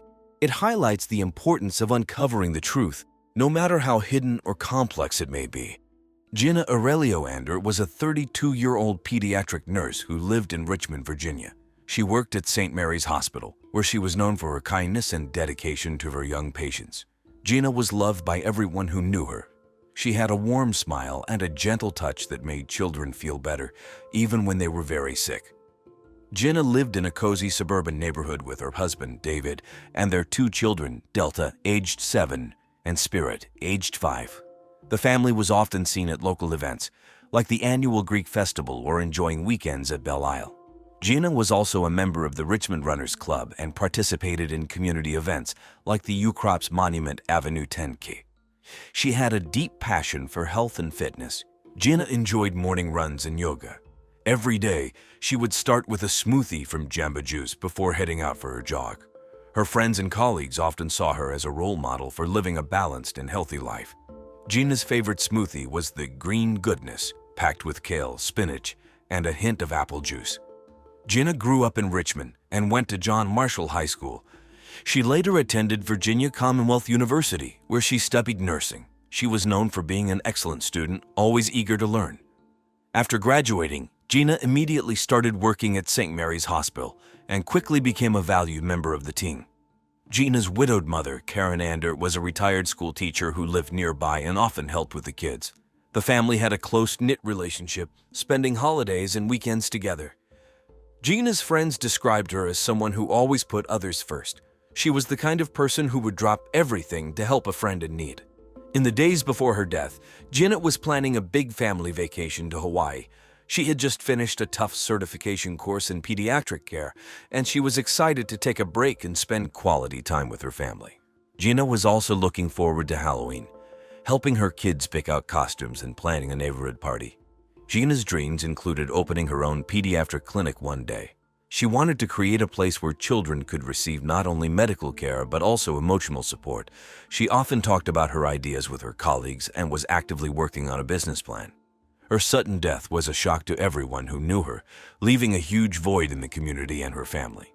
Gina Aurelio Ander was a bright light whose life was tragically cut short. On the morning of September 12, 2014, the weather in Richmond, Virginia was mild and sunny. Around 8 o'clock a.m., Gina Aurelio Ander's neighbor, Kelly Ray Clarkson, set out for her own morning walk in Bird Park. Kelly was an acquaintance of Gina's and knew that Gina often jogged there. As she walked along the familiar path, she saw a figure lying on the ground near a bench. As Kelly got closer, she recognized Gina's running shoes and felt a sudden chill. Gina was motionless. Kelly rushed to her side, calling out her name, but there was no response. Panic set in as Kelly realized something was terribly wrong. She quickly pulled out her phone and dialed 911. Her voice was trembling as she spoke to the operator. 911, what's your emergency? Please, you have to send help. My friend, she's not moving. I think she's dead. We're in Bird Park, near the big fountain. Kelly's distress was palpable, and the dispatcher tried to calm her down, assuring her that help was on the way. Kelly waited, feeling helpless and scared, staying by Gina's side until the paramedics arrived. When the paramedics reached the scene, they confirmed what Kelly had feared. Gina was dead. The news quickly spread through the park, and onlookers gathered, whispering in shock. The area was soon cordoned off with yellow police tape as detectives arrived to investigate. Kelly was in a state of shock, sitting on the grass with a blanket around her shoulders, provided by one of the paramedics. She couldn't stop shaking, her mind racing with questions about what had happened. She had seen Gina just the day before, and everything seemed normal. Now, nothing made sense. Local news stations, like WRIC and NBC 12, began reporting the story, and soon it was all over social media. People in the community were stunned. Gina was well known and loved, and the idea that she could be gone so suddenly was hard to accept. The park, usually a place of joy and relaxation, had become the scene of a tragedy. As the sun continued to rise, casting long shadows over the quiet park, the police began their meticulous work. Kelly was taken to the police station to give a statement, still trying to process the morning's horrific events. By evening, the story had made headlines in local newspapers, including the Richmond Times-Dispatch. Everyone wanted to know how such a terrible thing could happen to someone like Gina. When the police arrived at Bird Park on the morning of September 12, 2014, they acted quickly. Detective Marcus Merritt, a seasoned officer known for his careful approach, led the team. Alongside him was Detective Sarah Rannon, who had joined the force 2 years earlier and was gaining a reputation for her sharp instincts. They approached the scene where Gina Aurelio Anders' body lay near a park bench. The area was quiet, with only the sound of leaves rustling in the breeze. The park, usually filled with joggers and families, felt eerie that morning. The detectives took in the scene. Gina's body was positioned as if she had simply lain down and never gotten up. There were no signs of a struggle, no blood, and nothing appeared out of place at first glance. It was puzzling. Detective Merritt and Rannon examined Gina's belongings. Her phone was in her pocket, her headphones were still in her gears, and a partially consumed smoothie cup was nearby. The detectives knew they needed to find out if this was a tragic accident or something more sinister. The smoothie cup caught Detective Rannon's attention. It was from Jamba Juice, a place Gina frequented. She carefully collected it as evidence, suspecting it might hold clues. Meanwhile, forensic experts arrived and began their detailed work, using tools like UV lights and special chemicals to search for any hidden evidence. As the investigation progressed, the detectives learned that Gina had been poisoned. The autopsy revealed she had ingested a lethal dose of digitalis, a toxin from the foxglove plant, which had been mixed into her smoothie. This revelation shifted the case from a mysterious death to a clear case of murder. The police worked methodically, interviewing park visitors and checking security cameras in the area. They hoped to find someone who had seen Gina that morning or noticed anything unusual. Detective Merritt and Rannon kept a close eye on the investigation, ensuring no detail was overlooked.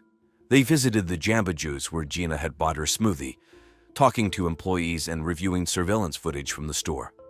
The crime scene investigation was thorough. The detectives pieced together Gina's final hours, from purchasing her smoothie to her last moments in the park. The careful collection of evidence and witness testimonies would become crucial in solving the case and bringing Gina's killer to justice. By the end of the day, the park had returned to its usual calm, but the echoes of the morning's tragedy lingered. The community was left in shock, grappling with the loss of a beloved nurse and mother.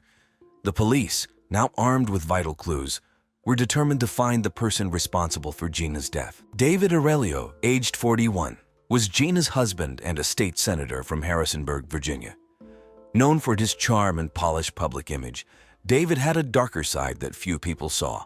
Financial troubles and the stress of his demanding job had put a significant strain on his marriage to Gina. The police brought David in for questioning on September 13, 2014. The interrogation room was stark, with a simple table and chairs, a far cry from the luxurious settings David was used to. Detective Marcus Merritt and Detective Sarah Rannon conducted the interview. David sat across from them, appearing calm and collected, but there was a tension in the air. Mr. Aurelio, can you tell us where you were on the morning of September 12th? I was at my office, preparing for a meeting. I got there early, around 7:30 a.m. The detectives knew that his office was in downtown Richmond, a considerable distance from Bird Park. They needed to verify his alibi. Did anyone see you there? Can anyone confirm your whereabouts? Yes, my assistant, Ruby. She can confirm I was there. As the interrogation continued, the detectives noticed that David maintained a controlled demeanor. But there were moments when his frustration peeked through. When asked about his relationship with Gina, David's facade briefly cracked. Our marriage was challenging lately. But I love Gina. I would never hurt her. However, the detectives had discovered that David was under immense financial pressure. He had made bad investments and was heavily in debt. These financial troubles had driven a wedge between him and Gina. The detectives also found out about a large life insurance policy David had taken out on Gina, raising further suspicions. Mr. Aurelio, did you know about the life insurance policy on your wife? Yes, but that's not uncommon. It's for our children's future, in case anything happened to her. The detectives weren't convinced. They pressed on, asking about his recent financial activities and any conflicts with Gina. David's answers were increasingly terse, and his calm demeanor began to crack under the pressure. David's controlled responses and the significant life insurance policy made him a prime suspect. The detectives left the interrogation room with more questions than answers, but were determined to uncover the truth. David's financial desperation and strained marriage painted a grim picture. As the investigation continued, the police searched David's financial records and phone logs, looking for any clues that could connect him to Gina's murder. The pieces of the puzzle were starting to come together, but the detectives knew they needed more evidence to make a solid case. The spotlight was firmly on David Aurelio, and the community watched closely as the investigation into Gina's tragic death unfolded. Karen Ander, age 58, was Gina's mother and a retired school teacher. She had a very close relationship with her daughter and often helped care for Gina's children, Delta and Spirit. Despite her nurturing personality, Karen had a complicated and strained relationship with Gina's husband, David. She often criticized him for how he treated Gina. On September 14, 2014, the police brought Karen in for questioning. Detective Marcus Merritt and Detective Sarah Rainin conducted the interview in a quiet room at the police station. Karen appeared anxious and tired, her eyes red from crying. Mrs. Andor, can you tell us about your relationship with David? David and I have never gotten along. He's always been so controlling and demanding. Gina deserved better. The detectives knew they needed to dig deeper. They had discovered a secret that Karen had kept hidden for years. Mrs. Andor, we have reason to believe that you and David were involved in an affair. Yes, it's true. It started 5 years ago. It was a terrible mistake. I knew it was wrong, but he threatened to ruin my relationship with Gina if I didn't comply. The detectives exchanged glances. This revelation added a new layer of complexity to the case. Karen's involvement with David could be seen as a motive, but her admission also pointed towards David's manipulative behavior. Why didn't you come forward earlier? I was ashamed. I didn't want to lose my daughter. I didn't know what to do. Karen's emotional state was clear. She was torn between her guilt and her love for Gina. The detectives pressed on, asking about the morning of Gina's death. "Where were you on September 12th?" Detective Merritt asked. I was at home. I didn't see Gina that morning. I heard about her death from the news. It was like my worst nightmare came true. The detectives noted her responses and the genuine anguish in her voice. Karen's confession about the affair with David complicated the investigation, but they still needed more evidence to determine her exact role. After the interrogation, the police continued to gather information. They looked into Karen's background, her phone records, and any possible connections to the poison used to kill Gina. The community was shocked by the revelation of the affair, adding to the already tense atmosphere surrounding the case. As the investigation moved forward, Karen's involvement remained a key piece of the puzzle. The detectives knew they had to untangle the web of relationships and secrets to find out who was truly responsible for Gina's death. On September 15, 2014, the weather in Richmond, Virginia, was cloudy with a chance of rain. Around 3:00 p.m., while searching Gina's home for more clues, the police found something crucial. Detective Sarah Rainin was going through Gina's desk when she discovered a hidden compartment. Inside, there was a small digital recorder. The recorder contains several conversations between Gina and David. These recordings revealed Gina confronting David about his secret gambling addiction and the financial troubles he had been hiding.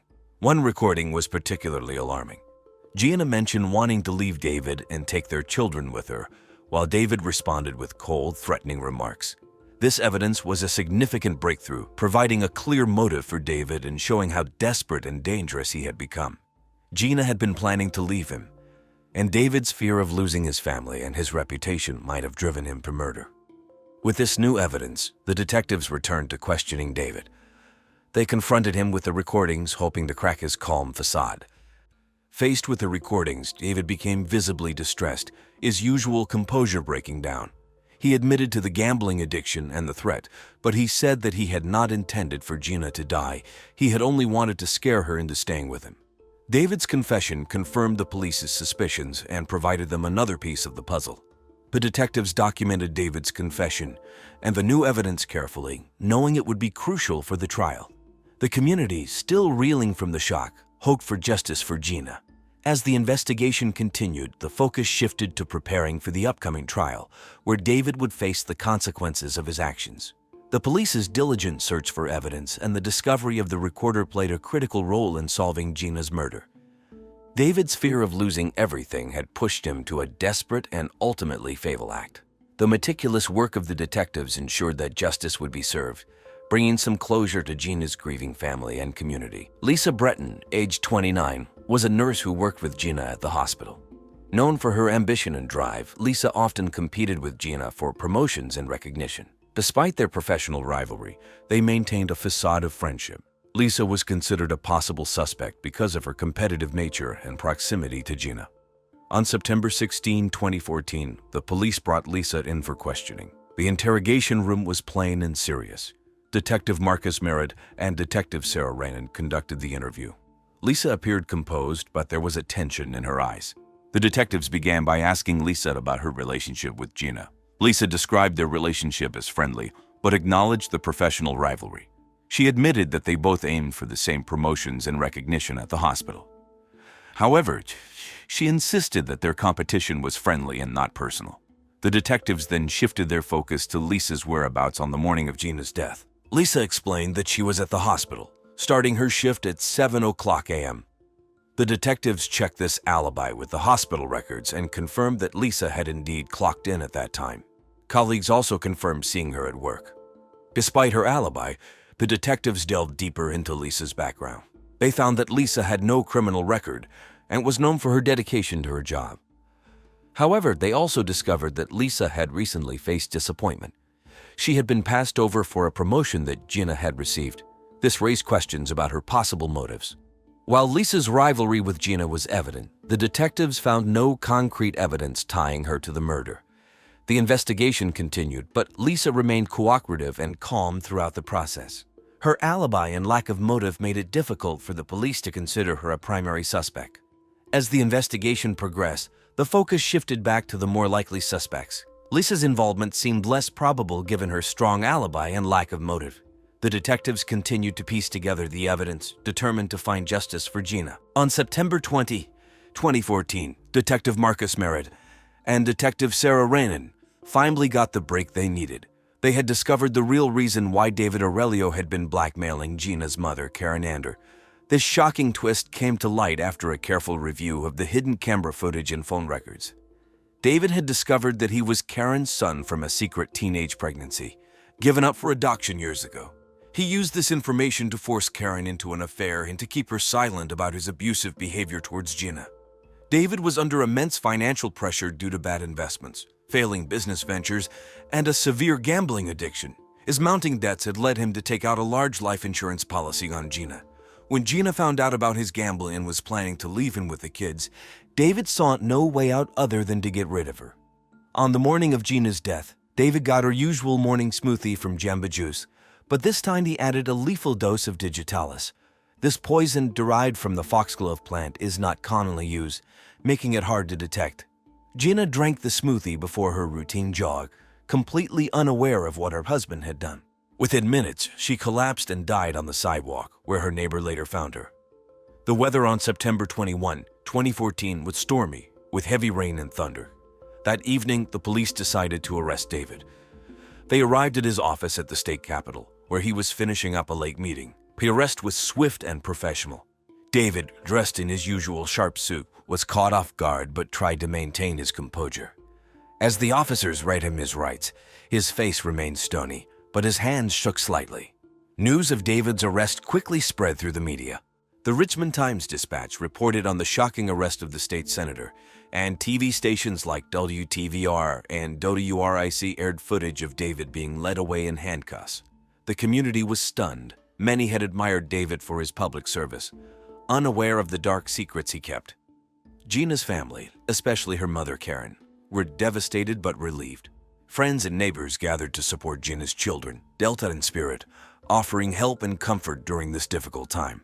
David's arrest marked the beginning of the end of a tragic story filled with deceit, betrayal, and loss. The community of Richmond was left to pick up the pieces and support Gina's family as they faced the long road ahead. The trial of David Aurelio started in January 2015 at the Richmond Circuit Court. The courtroom was filled with reporters, friends, and family members of both David and Gina. The Richmond Times-Dispatch and local TV stations covered the trial closely, keeping the community updated on every detail. The prosecution was led by Richard Huckley, a 50-year-old attorney known for his dedication to justice. Huckley was determined to prove that David had planned and executed the murder of his wife, Gina. He presented the recordings found on the hidden camera, which showed David's violent temper and threats towards Gina. Huckley also highlighted the life insurance policy and David's gambling debts as motives. On the other side, the defense attorney, Julia Indio, was 45 years old and known for her calm and sharp legal skills. She argued that the evidence was circumstantial and that David was being framed. Indio pointed out that there were no witnesses to David actually poisoning Gina and tried to cast doubt on the reliability of the evidence. Gina's family sat through the trial with heavy hearts. Her mother, Karen Andert, was often seen wiping away tears, while Gina's children, Delta and Spirit, were too young to understand the full extent of what was happening, but were deeply affected by the loss of their mother. After weeks of testimony and deliberation, the jury found David Aurelio guilty of first-degree murder. The courtroom was silent as the verdict was read. David showed no emotion, but his hands trembled slightly. The judge sentenced him to 20 years in prison with the possibility of parole in 5 years. The community of Richmond had mixed reactions. Some felt the sentence was just beyond the cruelty of the crime, while others were shocked that a state senator could commit such an act. Gina's friends and family felt a sense of justice, but also a deep sadness that nothing could bring Gina back. Reporters from the Richmond Times-Dispatch and local news stations interviewed people outside the courthouse. Many expressed relief that justice was served, but also concern for Gina's children, who would grow up without their parents. The trial's outcome affected everyone involved. Karen Anders struggled with the dual betrayal of losing her daughter and discovering her son's true nature. Gina's colleagues at the hospital remembered her dedication and kindness, setting up a scholarship in her name to help future nurses. David's trial and conviction brought some closure to the community, but the impact of his actions would be felt for years to come. After the trial, life in Richmond, Virginia, slowly returned to a semblance of normalcy. For Gina Aurelio Anders' family and friends, however, the scars left by her tragic death would take much longer to heal. David Aurelio's conviction brought a sense of closure to Gina's loved ones. They found solace in knowing that justice had been served for Gina, even as they grappled with the pain of her absence. The community rallied around them, offering support and condolences during their time of grief.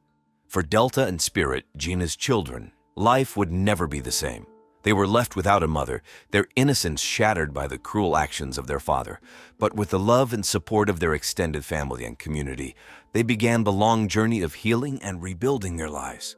As for Karen Ander, Gina's mother, the trial marked the end of a nightmare. David's blackmail had been a heavy burden to bear, but with David behind bars, she could finally breathe a sigh of relief. She found solace in knowing that she had helped bring her daughter's killer to justice. For Detective Marcus Merritt and Detective Sarah Rannon, the trial was a bittersweet victory. They had worked tirelessly to unravel the truth behind Gina's murder, and seeing David Aurelio behind bars was a testament to their dedication and perseverance. But they knew that their work was far from over. There were other cases to solve, other families seeking closure, and they were determined to continue fighting for justice. Though Gina Aurelio Ander was gone, her spirit lived on in the hearts of those who loved her. And as the community stood together, united in grief and remembrance, they vowed never to forget the woman who had touched so many lives. David Dane was a 48-year-old kindergarten teacher who lived in Tampa, Florida. He taught at Sunny Days Kindergarten, where he had worked for 25 years. David was well loved by his students and their parents. He was known for his engaging teaching style and charismatic personality. David lived with his wife, Jennifer, and their 2 teenage children, Emily and Jacob. The Dane family was active in their church and often participated in community events. David had always dreamed of being a teacher, despite being a man in a predominantly female field, and was passionate about his work. His classroom was filled with colorful posters, educational toys, and books from popular series like Magic Treehouse and the Berenstain Bears. He often used songs and games to make learning fun for his students. Despite his professional success, David had a complicated personal life. He and Jennifer had been married for 20 years, but their relationship had grown strained. Jennifer, a stay-at-home mom, had become suspicious of David's frequent absences and odd behavior. She often noticed him texting late at night and leaving the house without explanation. In the days leading up to his death, David's behavior became more erratic. He missed family dinners and church events, claiming he had important meetings. Jennifer grew increasingly frustrated, and their arguments became more frequent. Friends noticed that David seemed distracted and preoccupied. On the night before his death, David was seen leaving a local diner. the 4 green fields, where he had met with several individuals described as suspicious. Witnesses reported that David appeared nervous and agitated. On the morning of June 14, 2017, Carla Rodriguez, a fellow teacher at Sunny Days Kindergarten, arrived at the school early. It was around 7:30 a.m., and she was preparing for the day ahead. Carla noticed something unusual as she walked past the playground. David Dane's body was lying on the ground near the jungle gym. Carla was shocked and terrified. David's body was covered in blood, and it was clear something terrible had happened. She saw that he had been shot and that his eyes were missing. Carla immediately called 911, her hands shaking as she dialed. "There's been a murder at Sunny Days Kindergarten," she told the operator, trying to stay calm. The news of the murder spread quickly. Reporters from local media outlets like the Tampa Bay Times and television stations such as WLA News Channel 8 rushed to the scene. By 8:00 a.m., the kindergarten was surrounded by police cars and news vans. Carla was still in shock, but she managed to describe what she had seen to Detective Mercer. She explained that David had seemed fine the day before, although he had been acting a bit distracted lately. Carla couldn't believe that something so horrible had happened at their school. As police surveyed the playground, they noted the blood spattered on the ground and the gruesome condition of David's body. It was a chilling sight, and it was clear that this was a violent and deliberate act. The playground, usually a place of joy and laughter, was now a crime scene. The police set up a perimeter around the kindergarten and began their investigation. They interviewed other teachers and staff members, searching for any clues that might explain what had happened. Parents who arrived to drop off their children were turned away, and the school was closed for the day. News of the murder spread throughout Tampa, and soon the entire community was talking about the shocking event. People were frightened and confused, wondering who could have committed such a terrible crime. The discovery of David Dane's body marked the beginning of a complex and disturbing investigation. The police were determined to uncover the truth and bring the perpetrator to justice. The police arrived quickly at Sunny Days Kindergarten after Carla Rodriguez's 911 call on the morning of June 14, 2017. By 8:00 a.m., Detective John Mercer and his team were on the scene. Detective Mercer, a 45-year-old investigator known for his attention to detail, took charge immediately. Detective Mercer instructed officers to secure the playground and keep onlookers and media at a distance. The scene was grim. David Dane's body lay near the jungle gym, with blood spattered on the ground and equipment. He had been shot twice with a 9mm, and his eyes had been gouged out with a knife. The brutality of the crime was shocking. Detective Mercer and his team began their investigation. They carefully examined the playground, taking photos and collecting evidence. They found 2 9mm shell casings near the body. Forensic experts took DNA swabs and collected fingerprints from the playground equipment. They also gathered samples of the blood for analysis. The crime scene was a mess. The once cheerful playground, usually filled with children's laughter, was now a place of horror. Brightly colored swings and slides contrasted sharply with the dark reality of the murder. Detective Mercer noted the eeriness of the scene and the contrast between the violence and the innocent setting. The police interviewed Carla Rodriguez, who had discovered the body. Carla described her shock and fear when she saw David. She also mentioned that David had seemed distracted lately, but hadn't shown any signs of fear or distress. Detective Mercer and his team also spoke with other teachers and staff members. They learned that David had been a well-liked teacher, but had recently exhibited unusual behavior. He often stayed late at the school and had been seen with people who were not staff or parents. The investigation extended beyond the school. Detectives visited David's home and interviewed his wife, Jennifer Dane. Jennifer admitted that their marriage had been strained due to David's frequent absences and odd behavior. The police also checked David's phone and computer for clues. They found numerous text messages and emails suggesting that David was involved in activities outside his teaching job. These messages hinted at secret meetings and possible illegal activities. The crime scene investigation at Sunny Days Kindergarten was thorough and meticulous. Detective Mercer and his team were determined to find out who had committed this brutal murder and why. The playground, once a symbol of joy, had become the starting point of a complex and disturbing case. The police turned their attention to Jennifer Dane, David's wife. Jennifer, 39, was a stay-at-home mom devoted to their 2 teenage children, Emily and Jacob. Known for her active role in her church and community, Jennifer seemed like the perfect wife and mother. However, the police needed to investigate everyone close to David. Jennifer was brought in for questioning on June 15, 2017, the day after David's body was found. Detective John Mercer led the interrogation. He asked Jennifer about her relationship with David and her activities on the night of the murder. Jennifer described her marriage as strained. She admitted that David had been acting strangely for months. He often came home late and made excuses about meetings and work. Jennifer suspected he was having an affair but had no proof. Despite her suspicions, she claimed she had no idea about his involvement in illicit activities. During the interrogation, Jennifer remained calm. She answered questions clearly and showed no signs of panic. However, her resentment toward David was evident. She talked about the frequent arguments they had and how she felt abandoned by him.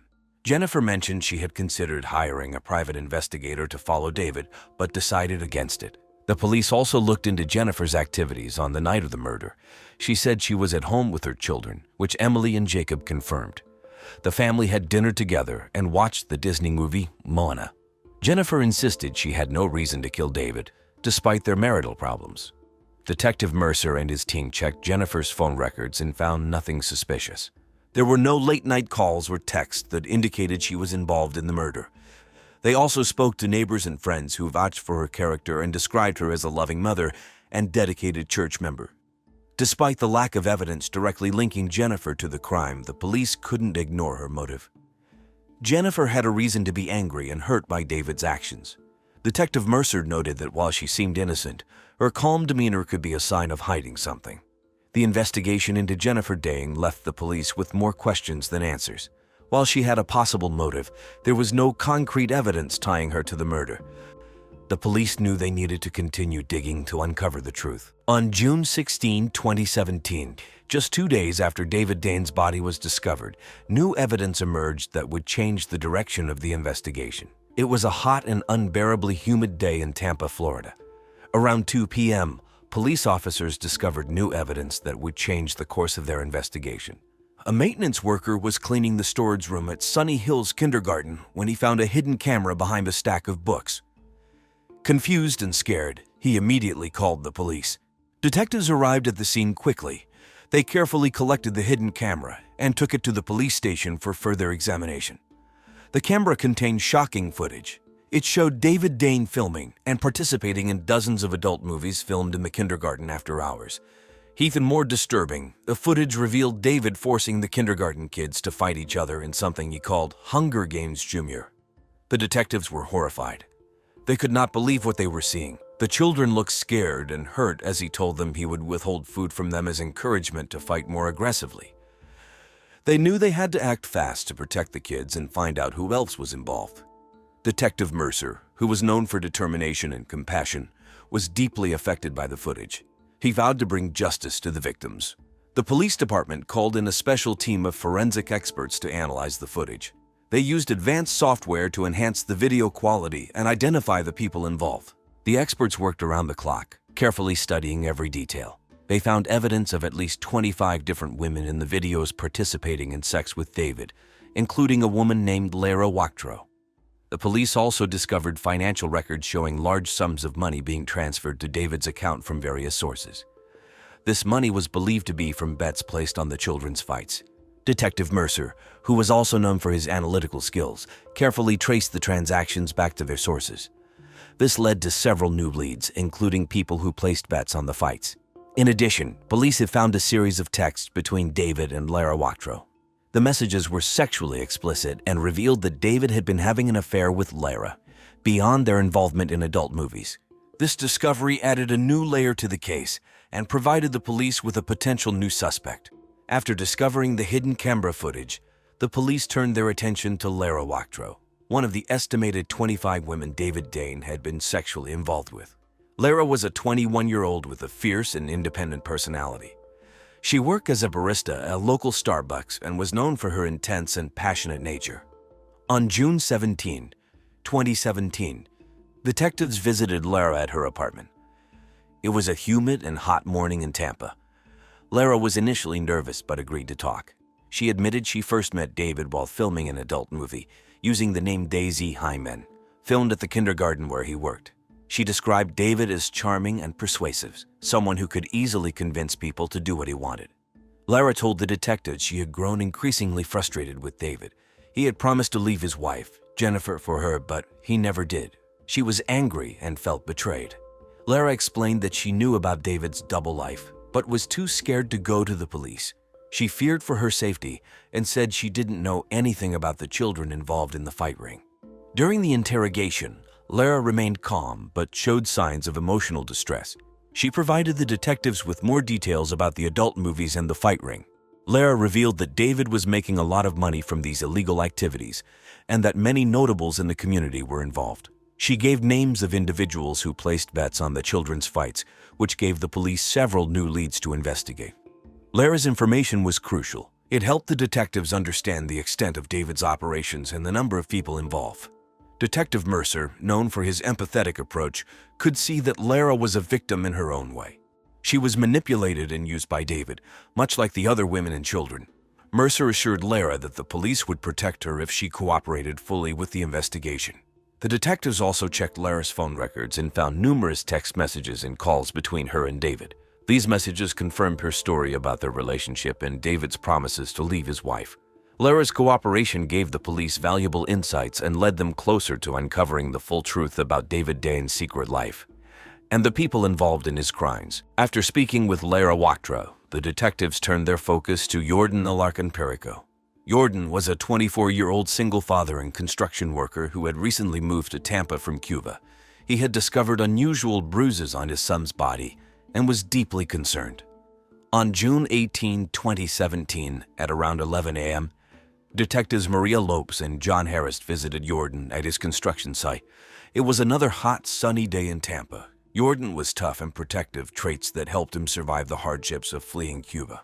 When the detectives approached him, he was initially defensive but agreed to speak when they explained the situation. Jordan told the detectives that he had become suspicious when his son, Nathaniel, a student at Sunny Hills Kindergarten, came home with bruises and a scared look. Nathaniel eventually confessed that he was forced to fight other children at school or he wouldn't be fed. Jordan was furious and confronted David Dane just days before his murder. He described David as smug and dismissive during their confrontation. During the interrogation, Jordan's anger was evident. He felt betrayed by someone he trusted to care for his child. However, he maintained his innocence, insisting he did not kill David. He admitted to confronting David but claimed he walked away when David threatened to call the police on him. The detectives carefully examined Jordan's alibi for the time of David's murder. They checked his work records and spoke to his co-workers, who confirmed that Jordan was at the construction site during the time of the murder. This alibi made it unlikely that Jordan was the killer.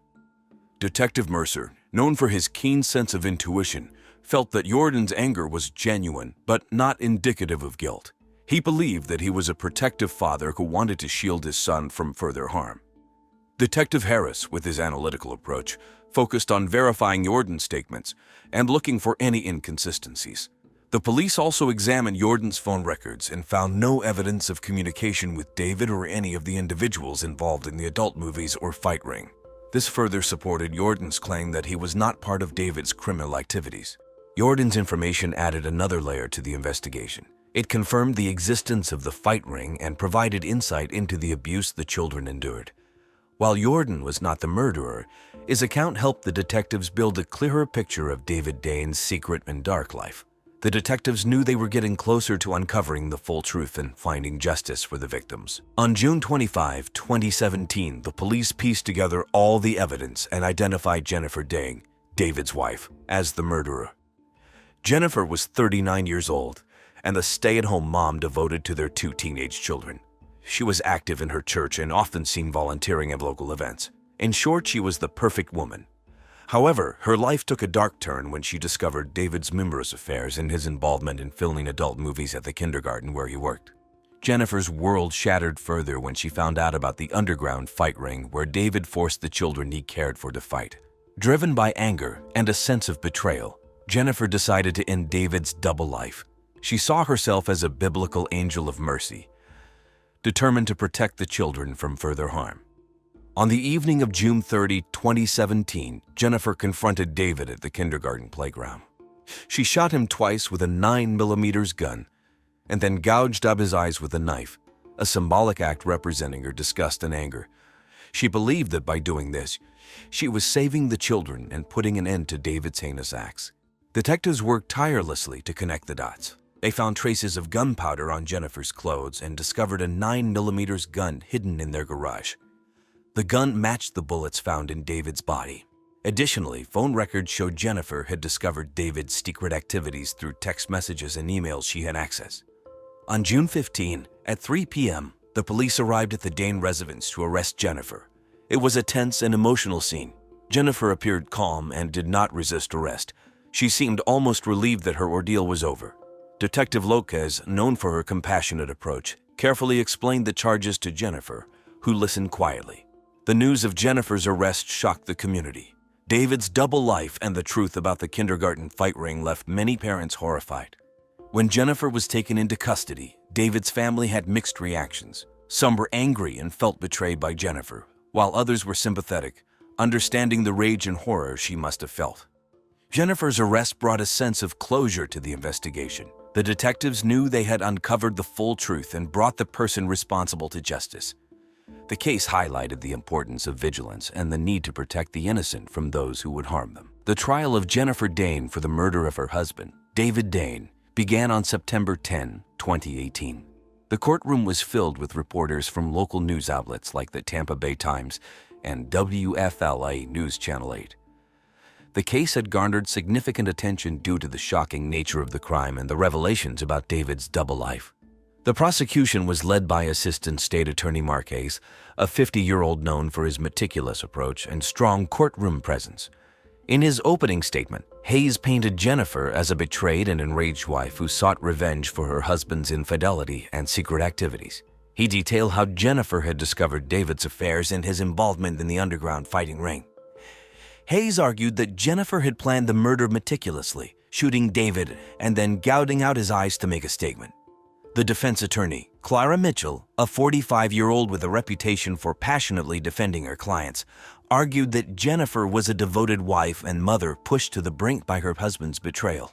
Mitchell emphasized Jennifer's role in the community and her dedication to her family. She claimed that Jennifer had no prior history of violence and suggested that the real murderer could be one of David's associates from the fighting ring or his many affairs. The trial lasted for 3 weeks. Testimonies from witnesses, including Carla Rodriguez and Lara Wachtro, painted a picture of David's complicated life. The prosecution presented evidence, including the shell casings found at the scene and Jennifer's text messages expressing her anger and hurt. Throughout the trial, the Dane family's emotions ran high. Emily and Jacob, David and Jennifer's teenage children, were often seen in the courtroom, looking devastated. Friends and neighbors who had known the Danes for years struggled to reconcile the loving family they knew with the dark secrets being revealed. On October 2, 2018, the jury delivered their verdict. Jennifer Dane was found guilty of first-degree murder. The courtroom was silent as the judge read the sentence: life in prison without the possibility of parole. Jennifer showed little reaction, her face pale and expressionless. The impact of the verdict was profound. David's family and friends expressed relief that justice had been served, but there was also a deep sense of loss and sorrow. The community of Tampa was left to grapple with the reality that a beloved teacher and community member had led such a double life and met such a tragic end. After Jennifer Dane was sentenced to life in prison, the community of Tampa tried to return to normal.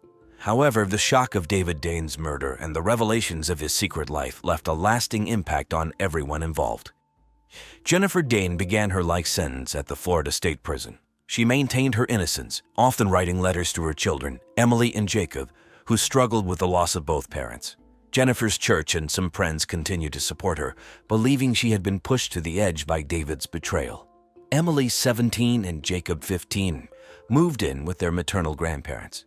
They tried to continue their lives, but the trauma of their father's death and their mother's imprisonment affected them deeply. Both teens received counseling and support from their school, Jefferson High, to help them cope with the tragedy. They found solace in activities they loved. Emily focused on her art, and Jacob immersed himself in sports, particularly soccer. Detective John Mercer and his team returned to their regular duties, but couldn't forget the Dane case. The investigation had been one of the most complex of Mercer's career. He felt a mixture of satisfaction and sorrow knowing they had solved the case, but at the cost of a family's destruction. Lara Wachtro, the young woman involved with David, moved away from Tampa. The media attention and public scrutiny made it impossible for her to continue her life there. She relocated to Orlando, where she started over, working at another coffee shop and taking classes at a community college. Lara remained haunted by her connection to the case, but was determined to build a new life. Jordan Alarcon Perico, the father who had confronted David about the underground fighting ring, returned to his job as a construction worker. He focused on providing a stable life for his son, who was a student at Sunny Days Kindergarten. Jordan became more involved in his son's education and activities, ensuring his child was safe and happy. The staff and students at Sunny Days Kindergarten struggled to move on from the tragedy that had occurred on their playground. The school brought in counselors to help the children and teachers deal with their grief and fear. Over time, the laughter of children playing returned to the playground, but the memory of David Dane's murder lingered. The community of Tampa, while shocked by the events, rallied together. Local organizations held fundraisers to support the Dane children and increase awareness about domestic violence and the importance of mental health. Life slowly returned to a semblance of normalcy, but the lessons learned from the Dane case remained with everyone. The story of David Dane is a tragic reminder of the hidden complexities that can lurk behind seemingly perfect lives. His double life led to a violent end, leaving a lasting impact on his family and community. Richard Angelbert was a 48-year-old man living in Littleton, Colorado. He was a well-known real estate agent in the community, often seen driving around in his sleek black BMW with the license plate Sexy Realtor, showing homes to clients. Richard was married to Wendy, a school principal, and had a stepson named Harrison. He graduated from the University of Colorado with a degree in business and had been in the real estate business for over 20 years. People in Littleton trusted Richard because he always seemed friendly and reliable. Richard lived in a large two-story house with a well-manicured lawn. His neighbors often saw him working in the yard, greeting them with a warm smile and a wave. He was involved in local events and charity fundraisers, often sponsoring local Little League teams and attending church on Sundays. Richard seemed to have the perfect life, with a beautiful home, a successful career, and a loving family. However, Richard had a secret life. For the past 2 years, he had been in a sexual relationship with his stepson, Harrison. Richard kept this relationship hidden from everyone, fearing it would ruin his reputation and career. In addition to this, he continued to meet other men for sex through his work, using the homes he showed as secret meeting places. These double lives created a lot of stress and tension for Richard. In the days before his death, Richard was busy with work, closing deals and meeting clients. He spent long hours at the office and often came home late. He was looking forward to a weekend getaway to the Bahamas with his wife Wendy, hoping to relax and forget about his troubles for a while. Richard was also planning to attend a 4th of July barbecue at a friend's house, where he expected to catch up with old friends and enjoy some time away from his hectic life. Richard's friends described him as charismatic and charming. He had a way of making people feel comfortable and important. Despite his friendly exterior, Richard was deeply troubled by his hidden life. He felt guilty about his affair with Harrison and the lies he told to keep it a secret. He was also worried about Wendy finding out, fearing it would destroy their marriage and his standing in the community. In his last days, Richard was a man under pressure, trying to juggle his public persona with this private turmoil. His dreams of a perfect life were slowly unraveling, leading to a tragic and violent end. On June 27, 2014, around 3:00 p.m., Wendy Engelbert returned early from her job as a school principal. She was looking forward to a relaxing evening, maybe watching some shows on Netflix and catching up on her favorite book. As she walked through the front door of their house on Bleak Street in Littleton, Colorado, everything seemed normal at first. She put her keys on the kitchen counter and called out for Richard, but there was no answer. Feeling a bit uneasy, Wendy decided to check the basement where Richard often spent time working on his real estate files or watching the History Channel. As she descended the stairs, she noticed that the basement door was slightly ajar, which was unusual. She called his name again, louder this time, but still no response. When she reached the bottom of the stairs, she was met with a scene of horror. Richard's lifeless body was sprawled on the floor, surrounded by signs of a violent struggle. There were bloodstains on the carpet and furniture, and Richard's face was bruised and battered. A men's luxury belt was wrapped tightly around his neck, clearly used to choke him to death. Wendy screamed in terror and rushed to her husband's side, shaking him and desperately trying to wake him up. But it was too late. In a state of shock and disbelief, Wendy grabbed her cell phone and dialed 911. Her hands trembled as she spoke to the operator, her voice cracking with emotion. "My husband is dead. I think he's been murdered," she cried, struggling to catch her breath. The operator tried to calm her down and instructed her to stay on the line until the police arrived. Wendy's neighbor, Luby Johnson-Gantz, heard the commotion and came over to see what was happening. She found Wendy sitting on the front steps, sobbing uncontrollably. Luby stayed with Wendy, trying to comfort her while they waited for the police. The minutes felt like hours, and Wendy's mind raced with questions about who could have done this and why. When the police finally arrived, they quickly secured the scene and escorted Wendy and Luby away from the basement. Wendy was in a state of shock, barely able to comprehend what had just happened. She kept repeating, "Who would do this to Richard?" over and over again, her mind unable to process the brutal reality of her husband's death. The discovery of Richard's body sent shockwaves through the quiet community of Littleton. News of the murder spread quickly, with neighbors and friends gathering outside the Engelbert home, trying to make sense of the tragedy that had struck their seemingly perfect neighborhood. On June 27, 2014, at 3:15 p.m., the Littleton Police Department received a frantic 911 call from Wendy Engelbert. Officers arrived at the scene within minutes, led by Detective James Cabell, a seasoned investigator known for his meticulous approach. The Engelbert home, located on the quiet Oak Street, was quickly surrounded by police cars, and yellow crime scene tape was stretched around the perimeter. Detective Cabell and his team entered the basement, where they were confronted with a grisly scene. Richard Engelbert's body lay on the floor, with a men's luxury belt wrapped tightly around his neck. Bloodstains were visible on the carpet and nearby furniture, indicating a violent struggle. Detective Cabell, a spry man in his late 40s with sharp eyes and a calm demeanor, took in the scene with a steely resolve. The police began their investigation by collecting evidence. They photographed the scene from various angles, documenting every detail. The belt used in the murder was carefully bagged as evidence, and detectives searched for fingerprints and any other clues that might lead to the killer. Detective Cabell noted the overturned furniture and signs of a struggle, indicating that Richard had fought for his life. Forensic experts arrived to process the scene, using luminol to detect blood traces and collecting samples for DNA analysis. They meticulously combed the area for hair, fibers, and any other potential evidence. The brutality of the murder shocked even the most experienced officers, but they remained focused on gathering all the information they could. Detective Cabell interviewed Wendy Engelbert, who was still in shock from discovering her husband's body. She described her day and the horrifying moment she found Richard.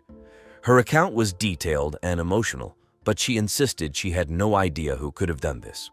Wendy's alibi was quickly verified, as she had been at work at the time of the murder. Next, the police began canvassing the neighborhood.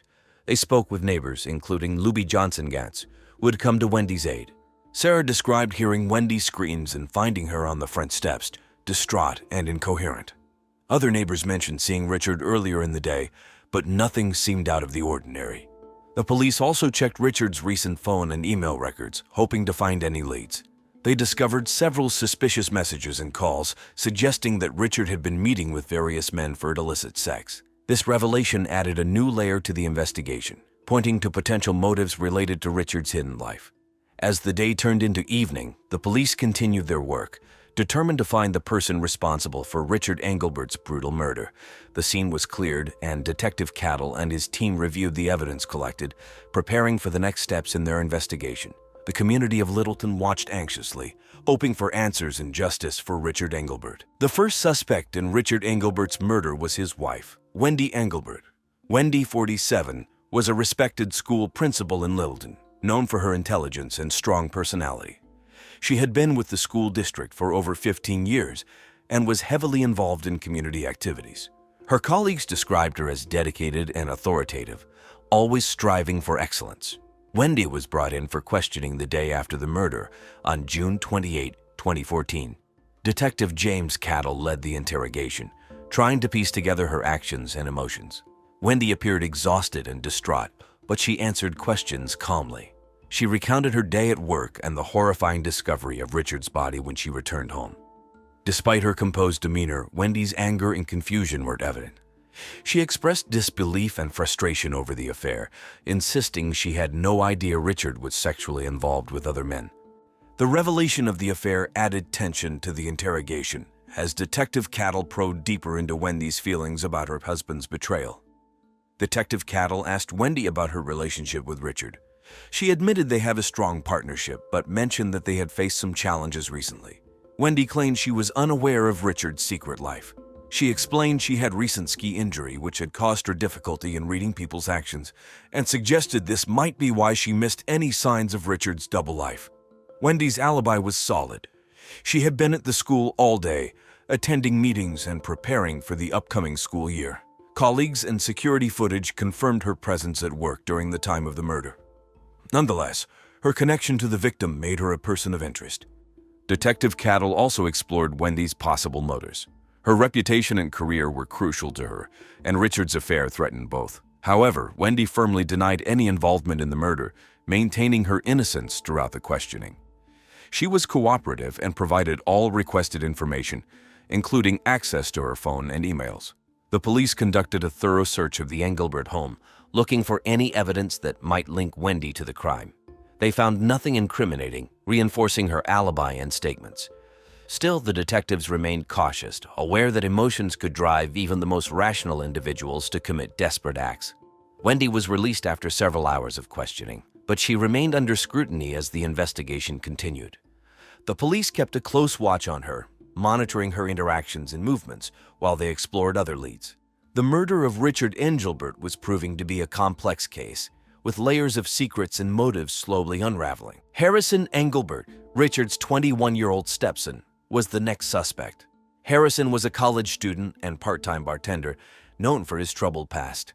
He had been in and out of rehab and 12-step programs as a teenager. Despite these challenges, Harrison was determined to turn his life around and was pursuing a degree in psychology at a local community college. On June 28, 2014, Harrison was brought in for questioning. Detective James Cavill, aware of the sensitive nature of Harrison's relationship with Richard, approached the interrogation with caution. Harrison appeared nervous but cooperative, willing to share his side of the story. Harrison admitted to the police that he had been in a secret sexual relationship with his stepfather for the past 2 years. He described feeling conflicted, struggling with the deceit and secrecy. Harrison revealed that he had recently broken off the affair after discovering that Richard had been cheating on him with dozens of other men, using homes he showed as a real estate agent as secret meeting places. During the interrogation, Harrison expressed a mix of anger and sadness. He felt betrayed by Richard, not only because of the affair but also because of the lies and manipulation. Despite his resentment, Harrison claimed he had no intention of harming Richard. He stated that he had been bartending on the night of the murder, and several witnesses confirmed his alibi. Detective Cattle delved deeper into Harrison's possible motives. The young man's history of emotional turmoil and substance abuse raised concerns, but his recent efforts to stay sober and focused on his studies painted a different picture. Harrison was open about his struggles and his desire to move forward, away from the toxic relationship with Richard. The police also examined Harrison's electronic devices and social media accounts, looking for any evidence of his involvement in the crime. They found messages between him and Richard that showed tension and conflict, but nothing that directly implicated him in the murder. Harrison's DNA was found at the crime scene, but as he lived in the house, this was not unexpected. Harrison's cooperation and consistent alibi made it difficult for the police to pin the crime on him. He was released after several hours of questioning, but he remained a key figure in the investigation. The police continued to monitor his activities and interactions, searching for any inconsistencies or new evidence that might shed light on his involvement. The complex dynamics between Richard and Harrison added a layer of complexity to the case, leaving Detective Cattle and his team with more questions than answers. As they continued to dig deeper, they hoped to uncover the truth behind Richard Engelbert's brutal murder. Alexa Hernandez, 30, was the third suspect in the investigation. Alexa had a history with Richard Engelbert that made her a person of interest. She had once caught Richard having sex with her husband in the bathroom of a house they were touring together, which led to the end of her marriage. Known for her fiery temper, Alexa had several confrontations with Richard since the incident. On June 29, 2014, Detective James Cattle brought Alexa in for questioning. Alexa was a waitress at a popular local diner and had a reputation for being outspoken and strong-willed. She walked into the interrogation room with a defiant expression, ready to defend herself. Detective Cattle started by asking Alexa about her relationship with Richard. She admitted that she despised him for ruining her marriage and causing her immense emotional pain. Alexa described the day she discovered her husband and Richard together as the worst day of her life. She had confronted Richard several times after that, demanding answers and an apology, but he had always brushed her off. When asked about her whereabouts on the day of the murder, Alexa said she had been working a double shift at a diner called Denny's. She provided the names of her coworkers who could verify her alibi. Detective Cattle called the diner and spoke with Alexa's manager, who confirmed that Alexa had been at work all day. Multiple coworkers also confirmed seeing her during her shifts. Despite her solid alibi, Detective Cattle explored Alexa's possible motives further. Her intense anger toward Richard was evident, but she insisted she had moved on and was focusing on rebuilding her life. Alexa shared that she was taking night classes at a local community college, hoping to become a social worker and help others who had gone through similar struggles. The police searched Alexa's home and car, looking for any evidence that might link her to the crime.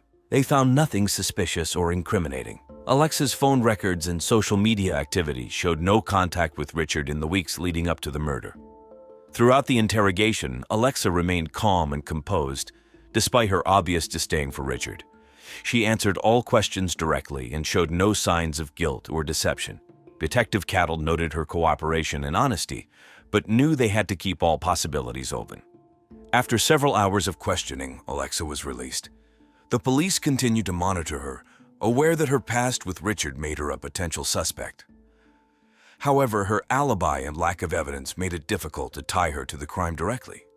The investigation into Richard Engelbert's murder grew more complex with each interview. Detective Cattle and his team were determined to uncover the truth, but the web of secrets and lies surrounding Richard's life made their task increasingly challenging. They pressed on, hoping to find the piece of evidence that would finally reveal the killer. On July 3, 2014, the investigation took a dramatic turn. It was a hot summer day in Littleton, Colorado, with temperatures reaching the high 80s. Around 10 o'clock a.m., Detective James Cattle received a call from the forensic lab. They had found crucial new evidence while re-examining items from the crime scene. Among Richard Engelbert's belongings was a small hidden camera disguised as a smoke detector installed in the basement. Detective Cattle and his team immediately retrieved the footage. The camera had recorded the basement's activities for the past few weeks, capturing Richard's secret meetings and interactions. As they reviewed the footage, they discovered a recording from the day of the murder. The video showed a heated argument between Richard and his stepson, Harrison Engelbert. The argument quickly escalated into a physical struggle. In the video, Harrison grabbed the luxury belt from a nearby chair and used it to choke Richard in a fit of rage. The footage captured the entire incident, providing undeniable evidence of Harrison's involvement in the murder. The teen was shocked by the brutality and clear motive behind the act: anger and betrayal. With this new evidence, Detective Cattle contacted Harrison and asked him to come in for further questioning. Harrison arrived at the station, unaware of the video evidence against him. During the interrogation, Cattle confronted him with the footage. Harrison's demeanor changed instantly. His initial calmness turned to panic and desperation. Realizing he had been caught, Harrison broke down and confessed. He explained that he felt trapped in the relationship with Richard, manipulated by both his stepfather and his mother, Wendy. The constant deceit and Richard's infidelity had pushed him to his breaking point. Harrison admitted that, in a moment of uncontrollable rage, he had killed Richard to free himself from the suffocating situation. Detective Cattle carefully documented Harrison's confession, ensuring every detail was recorded. The new evidence, combined with the confession, left no doubt about Harrison's guilt. The police now had a clear picture of the events leading up to Richard Engelbert's murder and the complex web of secrets and lies that had surrounded the case. On July 4, 2014, just before noon, the Littleton Police Department made a decisive move. With Harrison Engelbert's confession and the incriminating video evidence, Detective James Cattle and his team were ready to arrest him for the murder of Richard Engelbert. Harrison, 21, a college student and part-time bartender, had been living a life of turmoil and confusion. Despite his attempts to overcome his troubled past, the intense emotional pressure from his affair with his stepfather and his mother's manipulations had driven him to a breaking point. The police learned that Harrison, overwhelmed by feelings of betrayal and manipulation, had killed Richard in a fit of rage. On the day of the arrest, Detective Cattle and several officers arrived at Harrison's apartment. They knocked on the door, and Harrison, looking pale and exhausted, answered. He was handcuffed and read his rights. Harrison seemed resigned to his fate, showing little emotion as he was led to the police car. The neighborhood was quiet, but a few curious onlookers watched as the scene unfolded. Back at the station, Harrison was formally charged with the murder of Richard Engelbert. Detective Cattle conducted a final interview to document all the details of Harrison's confession. Harrison reiterated his feelings of being trapped and manipulated by Richard and pressured by his mother, Wendy. He described the events leading up to the murder, including the violent argument that had escalated into the fatal attack. Wendy Engelbert, Richard's wife and Harrison's mother, was also brought in for questioning. The investigation had revealed that Wendy had known about the affair for months and had pressured Harrison to continue it. She feared that Richard's reckless sexual behavior would ruin her chances in the upcoming election for school superintendent. Wendy, however, was not directly involved in the murder. Her deception and manipulation added a layer of complexity to the case, but she was not charged with any crime. Richard's family was shocked by the revelations. They had seen Richard as a devoted husband and father, unaware of his double life. The arrest of Harrison brought a mix of emotions: grief for Richard's death, anger at the betrayal, and a sense of tragic inevitability given the circumstances. The community of Littleton was stunned by the news. The murder had exposed a hidden world of secrets and lies, shaking the town to its core. As Harrison awaited trial, the Engelbert family and the entire community tried to come to terms with the shocking events that had unfolded. The police had solved the case, but the emotional aftermath would linger for a long time. The truth about Richard's life and death had been revealed, but the scars left behind would take much longer to heal. The trial of Harrison Engelbert began on August 15, 2014 in Littleton, Colorado. The courtroom was filled with family, friends, and local media, all eager to hear the details of the case. The trial was a significant event in the community, drawing attention from both local and national news outlets. The prosecution was led by District Attorney Laura Mitchell, a 45-year-old known for her strong courtroom presence and dedication to justice. She argued that Harrison's murder of Richard Engelbert was premeditated and driven by deep-seated anger and betrayal. She presented the hidden camera footage and Harrison's confession as key evidence. Mitchell emphasized that Harrison's actions were the result of a troubled and volatile relationship, but ultimately, he was responsible for the brutal death of his stepfather. The defense was represented by non-binary advocate Z. Barnes, a 40-year-old attorney with a reputation for defending high-profile cases. Barnes argued that Harrison's actions were the result of intense emotional turmoil and manipulation from both Richard and his mother, Wendy. They claimed that Harrison's unstable mental state and the pressure he faced made it difficult for him to control his actions. Barnes sought a verdict of guilty, but with consideration for a lesser charge, hoping for a more lenient sentence due to the circumstances. During the trial, the victim's family, including Wendy Engelbert and other relatives, sat quietly, visibly distressed by the proceedings. They had been shocked by the revelations of Richard's double life and the turmoil it had caused. Their emotional reactions were palpable as they listened to the details of the affair and the murder. On September 5, 2014, the jury returned with a verdict. Harrison Engelbert was found guilty of second-degree murder. The jury determined that while Harrison had acted in a fit of rage, the killing was not premeditated. The decision was met with mixed reactions.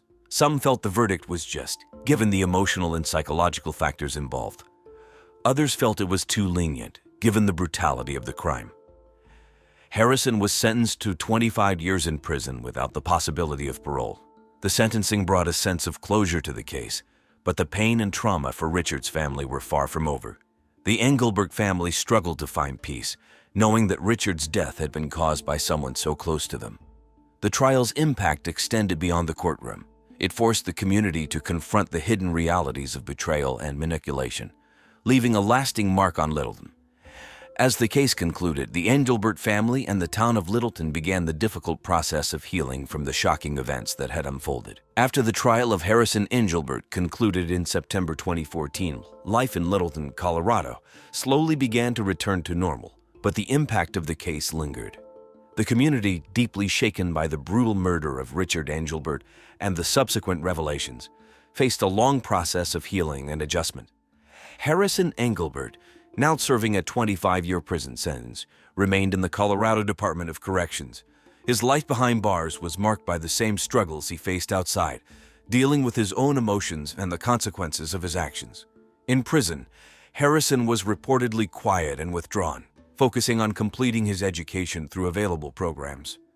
He used the time to reflect on his past decisions and seek counseling for his emotional issues. Wendy Engelbert, Richard's wife, had her own challenges to face. The trial had exposed her knowledge of Richard's affair and her manipulative actions, which had a significant impact on her personal and professional life. The scandal affected her candidacy for school superintendent, a position she had been campaigning for diligently. Despite her previous efforts to present a perfect image, the revelations led to her withdrawal from the race. Wendy tried to rebuild her life away from the public eye, seeking therapy to cope with the emotional fallout and to address the impact of the scandal on her reputation. In the months following the trial, Littleton began to move forward, though the scars of the case remained. The community held memorials and support events to honor Richard Engelbert's memory and to support those affected by the crime. The Engelbert family's tragedy served as a sobering reminder of the hidden struggles that can lie behind closed doors. As life resumed its normal pace, the case remained a poignant chapter in Littleton's history, a reminder of the deep impact of betrayal and violence on individuals and communities alike. The story of Richard Engelbert's murder is a tragic reminder of the complexities and hidden secrets that can lurk beneath the surface of seemingly perfect lives. It's a tale of manipulation, deceit, and the devastating consequences of living a double life. J.C. Harris was a 45-year-old man who lived in Albany, New York. He worked as an employee for the New York state government. J.C. was known for his friendly personality and his strong dedication to his family. People at work liked him because he was dependable and hardworking. He often helped others and was very active in his community. J.C.'s life was not without its challenges. He was blind, having lost his sight in his early 20s due to retinitis pigmentosa, a genetic disorder that affects the retina. Despite this, J.C. never let his blindness hold him back. He learned to navigate the world with the help of a cane and was highly independent. He yearned to be an example to others that a disability should not hold you back. J.C. lived with his wife, Jessica Turner Harris. They had been married for over 15 years. Jessica was a successful wedding planner who often organized community events. They had one son, Pikachu, age 10, and were going through IVF to have another. J.C. loved spending time with his family. He often took them to Washington Park and the Albany Pine Bush Preserve for picnics and nature walks. In the days before his death, J.C. was excited about a new project at work. He had just received a promotion and was looking forward to starting his new role. He was also planning a family vacation to Disney World in Florida. J.C. had bought new luggage from Macy's and was talking about the trip with his family. He loved spending time with his son and wanted to create lasting memories with them. In October 2014, J.C.'s life seemed perfect. He had a loving family, a successful career, and plans for an exciting future. But behind the happy facade, trouble was brewing. J.C. was unaware of the dark secrets and hidden tensions that would soon turn his world upside down. His life, filled with hope and dreams, would be tragically cut short in a violent and shocking way. On October 14, 2014, it was a chilly Tuesday morning in Albany, New York. At around 8:30 a.m., Kevin Brown, a co-worker of J.C. Harris, arrived at the New York State office building. Kevin had come in early to discuss a project with J.C. They had been working together on a new initiative for the state government. Kevin noticed that J.C.'s office door was slightly open, which was unusual for him. Kevin knocked on the door but got no response. Feeling uneasy, he pushed the door open and was immediately struck by a gruesome sight. J.C. was lying on the floor, surrounded by a pool of blood. His body was covered with stab wounds, and his eyes were gouged out. A bloody letter opener was lying next to him. The scene was horrifying and grotesque, unlike anything Kevin had ever seen. Kevin felt a wave of panic and fear. His hands trembled as he reached for his phone to call 911. His voice was shaky as he explained to the operator what he had found. Kevin was scared and could barely believe what he was seeing. He knew he had to stay calm and give the police all the information they needed. Within minutes, the Albany Police Department arrived at the scene. The first officers to arrive quickly secured the area and called for backup. Kevin, still in shock, sat down in a nearby chair as the officers began their investigation. He tried to answer their questions as best as he could, but his mind was racing. He couldn't understand who would do such a terrible thing to JC, who was well liked by everyone.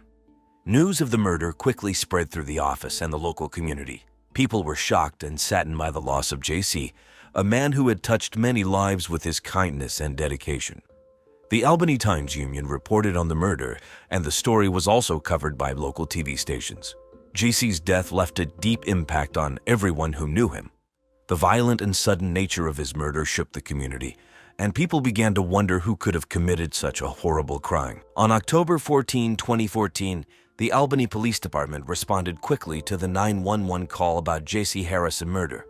Patrol officers were the first to arrive at the New York State Office building where J.C.'s body was found. They secured the area to ensure no evidence would be disturbed. They called for backup immediately. Detective Natalie Lawson and Detective Paul Johnson arrived soon after. Detective Lawson was known for her careful and detailed approach to investigations, while Detective Johnson was recognized for his sharp intuition and ability to read crime scenes. As they entered JC's office, they were met with a horrific sight. Blood was everywhere, on the floor, walls, and even the desk. Papers were scattered across the room, and the letter opener, the murder weapon, lay nearby, covered in blood. The brutality of the crime was shocking. Detective Lawson began to photograph the scene, while Detective Johnson examined the body.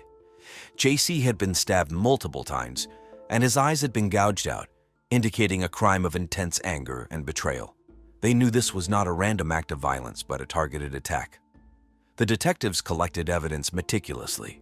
They took samples of the blood, fingerprints from the door and desk, and gathered any other physical evidence that might help identify the murderer. They also collected JC's phone and computer to look for any clues about his recent activities and contacts. Forensic experts arrived to assist with the investigation. They used tools like luminol to detect any hidden bloodstains and special cameras to capture detailed images of the crime scene. The experts also examined the letter opener for any traces of DNA or fingerprints that could lead to the killer. As the investigation continued, Detective Lawson and Detective Johnson interviewed Kevin Brown, who had discovered the body. Kevin was still in shock but tried his best to provide any useful information. He described JC as a well-liked and respected colleague with no known enemies at work. The detectives also spoke to JC's other coworkers and friends. They learned about his recent promotion and his plans for a family vacation. Everyone described JC as a kind and dedicated person, making the crime even more puzzling. Detective Lawson and Detective Johnson knew they had to act fast. They needed to find out who had the motive and opportunity to kill JC. The pressure was on to solve the case and bring justice to JC and his grieving family. The gruesome crime scene provided many clues, but it would take careful analysis and keen investigative skills to uncover the truth behind the violent murder. Jessica Turner Harris, JC's wife, was the first suspect in the investigation. Jessica, 43, was a well-known wedding planner in Albany. She was successful and often organized big community events. Jessica was known for her sociable nature and friendly personality. However, despite their seemingly happy marriage, Jessica had doubts about JC's fidelity. Jessica had been aware of rumors about JC's possible affair. She had noticed changes in his behavior and had grown suspicious over time. Jessica loved her family deeply but couldn't shake off the feeling that something was wrong. This led the police to consider her as a possible suspect. Detectives Natalie Lawson and Paul Johnson brought Jessica in for questioning. She appeared calm, but clearly distressed about her husband's brutal murder. The detectives asked her about her relationship with JC and if she had noticed any changes in his behavior recently. Jessica admitted she had suspicions about JC having an affair but denied any involvement in his death. Jessica explained that on the night of the murder, she was at home with their son Pikachu. She provided details about their evening, saying they had dinner together and watched the movie Eyes Wide Shut before going to bed. The detectives checked her alibi by speaking with her son and looking at phone records. Everything seemed to match her story. Despite her calm demeanor, Jessica's emotions were evident. She was grieving the loss of her husband and struggling to understand why someone would kill him so brutally. The detectives noted her emotional state and continued to probe for more information. As part of the investigation, the police searched Jessica's belongings and found no evidence linking her directly to the crime. They also reviewed her financial records and found nothing suspicious. Jessica's friends and colleagues described her as a loving wife and mother, further supporting her innocence. However, the detectives couldn't ignore the fact that Jessica knew about JC's possible affair. They wondered if this knowledge could have driven her to commit the crime. They questioned her about her feelings toward JC and if she ever confronted him about the rumors. Jessica admitted she had confronted him once, but JC had denied everything. Jessica's cooperation with the investigation and lack of concrete evidence against her led the detectives to look at other suspects. While she remained a person of interest, the focus shifted to other individuals who might have had a motive to kill JC. The police were determined to find the truth. Jessica's story added another layer to the complex case, but without solid evidence, the detectives knew they had to keep looking for the real murderer. The investigation was far from over, and the detectives continued to search for answers. The second suspect in the investigation was Megan Turner, Jessica's younger sister. Megan, 28, was a freelance graphic designer living in Albany. She was outgoing and ambitious, often described as a person who sought validation and affection from older men. Megan was also known by another name, Dulcimer Geisha, her stage name as an exotic dancer at a local club. This part of her life was not widely known to her family and friends. Megan had a history of minor criminal behavior, including a few shoplifting incidents and a DUI from her early 20s. Her past raised red flags for the detectives, who wondered if her lifestyle could be connected to JC's murder. Megan often spent overnight stays at Jessica and JC's house, ostensibly to help Jessica design specialized website for her couples, but it became clear she had a closer relationship with JC than previously thought. Detectives Natalie Lawson and Paul Johnson brought Megan in for questioning. She seemed nervous but cooperative. The detectives asked her about her relationship with JC and her activities on the night of the murder. Megan admitted she was close to JC and often confided in him. She claimed she was at home alone on the night of the murder, working on a graphic design project for a local business. Megan's alibi was shaky, as she had no one to corroborate her story. The detectives probed deeper, asking about her work as Dulcimer Geisha and her criminal past. Megan became defensive but maintained her innocence. She insisted that she had nothing to do with JC's death and that their relationship was purely platonic. The detectives found evidence that Megan had been at JC's office the day before the murder, supposedly discussing a project with him behind closed doors. They also discovered text messages, described as flirty, between Megan and JC that suggested a more intimate relationship. The messages showed Megan expressing feelings of sexual attraction toward JC, who seemed to be trying to distance himself from her. Despite the evidence pointing to a possible motive, Megan continued to deny any involvement. She admitted to feeling hurt by JC's attempts to end their relationship, but claimed she would never harm him. The detectives noted her emotional responses and erratic behavior during the interrogation. The police searched Megan's apartment and found items linking her to her stage persona, but nothing directly connecting her to the murder. They continued to gather evidence and interview people who knew Megan, including colleagues at the graphic design firm and the club where she performed. As the investigation progressed, Megan remained a key suspect due to her close relationship with JC, her criminal past, and her emotional instability. However, without concrete evidence, the detectives knew they needed to keep digging. The truth behind JC's murder was still elusive, and the investigation was far from over. The third suspect in the investigation was Kevin Brown, a co-worker of JC Harris. Kevin, 40, worked in the same New York State office as JC. He was known to have a short temper and had made several complaints about JC's work style and methods. Kevin had been passed over for a promotion that JC received, causing tension between the two. Even more suspicious, Kevin was the one who discovered JC's body and the person to see him last before he died. Detectives Natalie Lawson and Paul Johnson brought Kevin in for questioning. Kevin, who was tall with a gruff demeanor, seemed defensive from the start. The detectives asked him about his relationship with JC and his feelings about not getting the promotion. Kevin admitted he was frustrated but claimed he had no reason to harm JC. Kevin said that on the night of the murder, he was at home watching a football game between the New York Giants and the Philadelphia Eagles. He provided the names of friends who could confirm his alibi. The detectives checked with Kevin's friends, who confirmed his story. However, the detectives were not convinced and decided to dig deeper.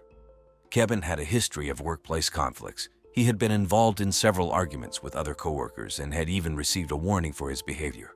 The detectives wondered if his anger toward JC could have escalated to violence. They looked into Kevin's past and found a history of minor offenses, including a bar fight from a few years ago. The police searched Kevin's apartment for any evidence that might link him to the murder. They found several knives, but none matched the letter opener used in the crime. They also examined his computer and phone records. Kevin had sent a few angry emails to JC in the past, but nothing that indicated a direct threat. During the interrogation, Kevin's responses were terse and defensive. He denied any involvement in JC's murder and insisted he had moved on from the promotion incident. The detectives noted his body language and tone, looking for any signs of deception. Kevin's frustration was evident, but there was no solid evidence to connect him to the crime. The detectives continued to monitor Kevin's activities and interviewed his coworkers.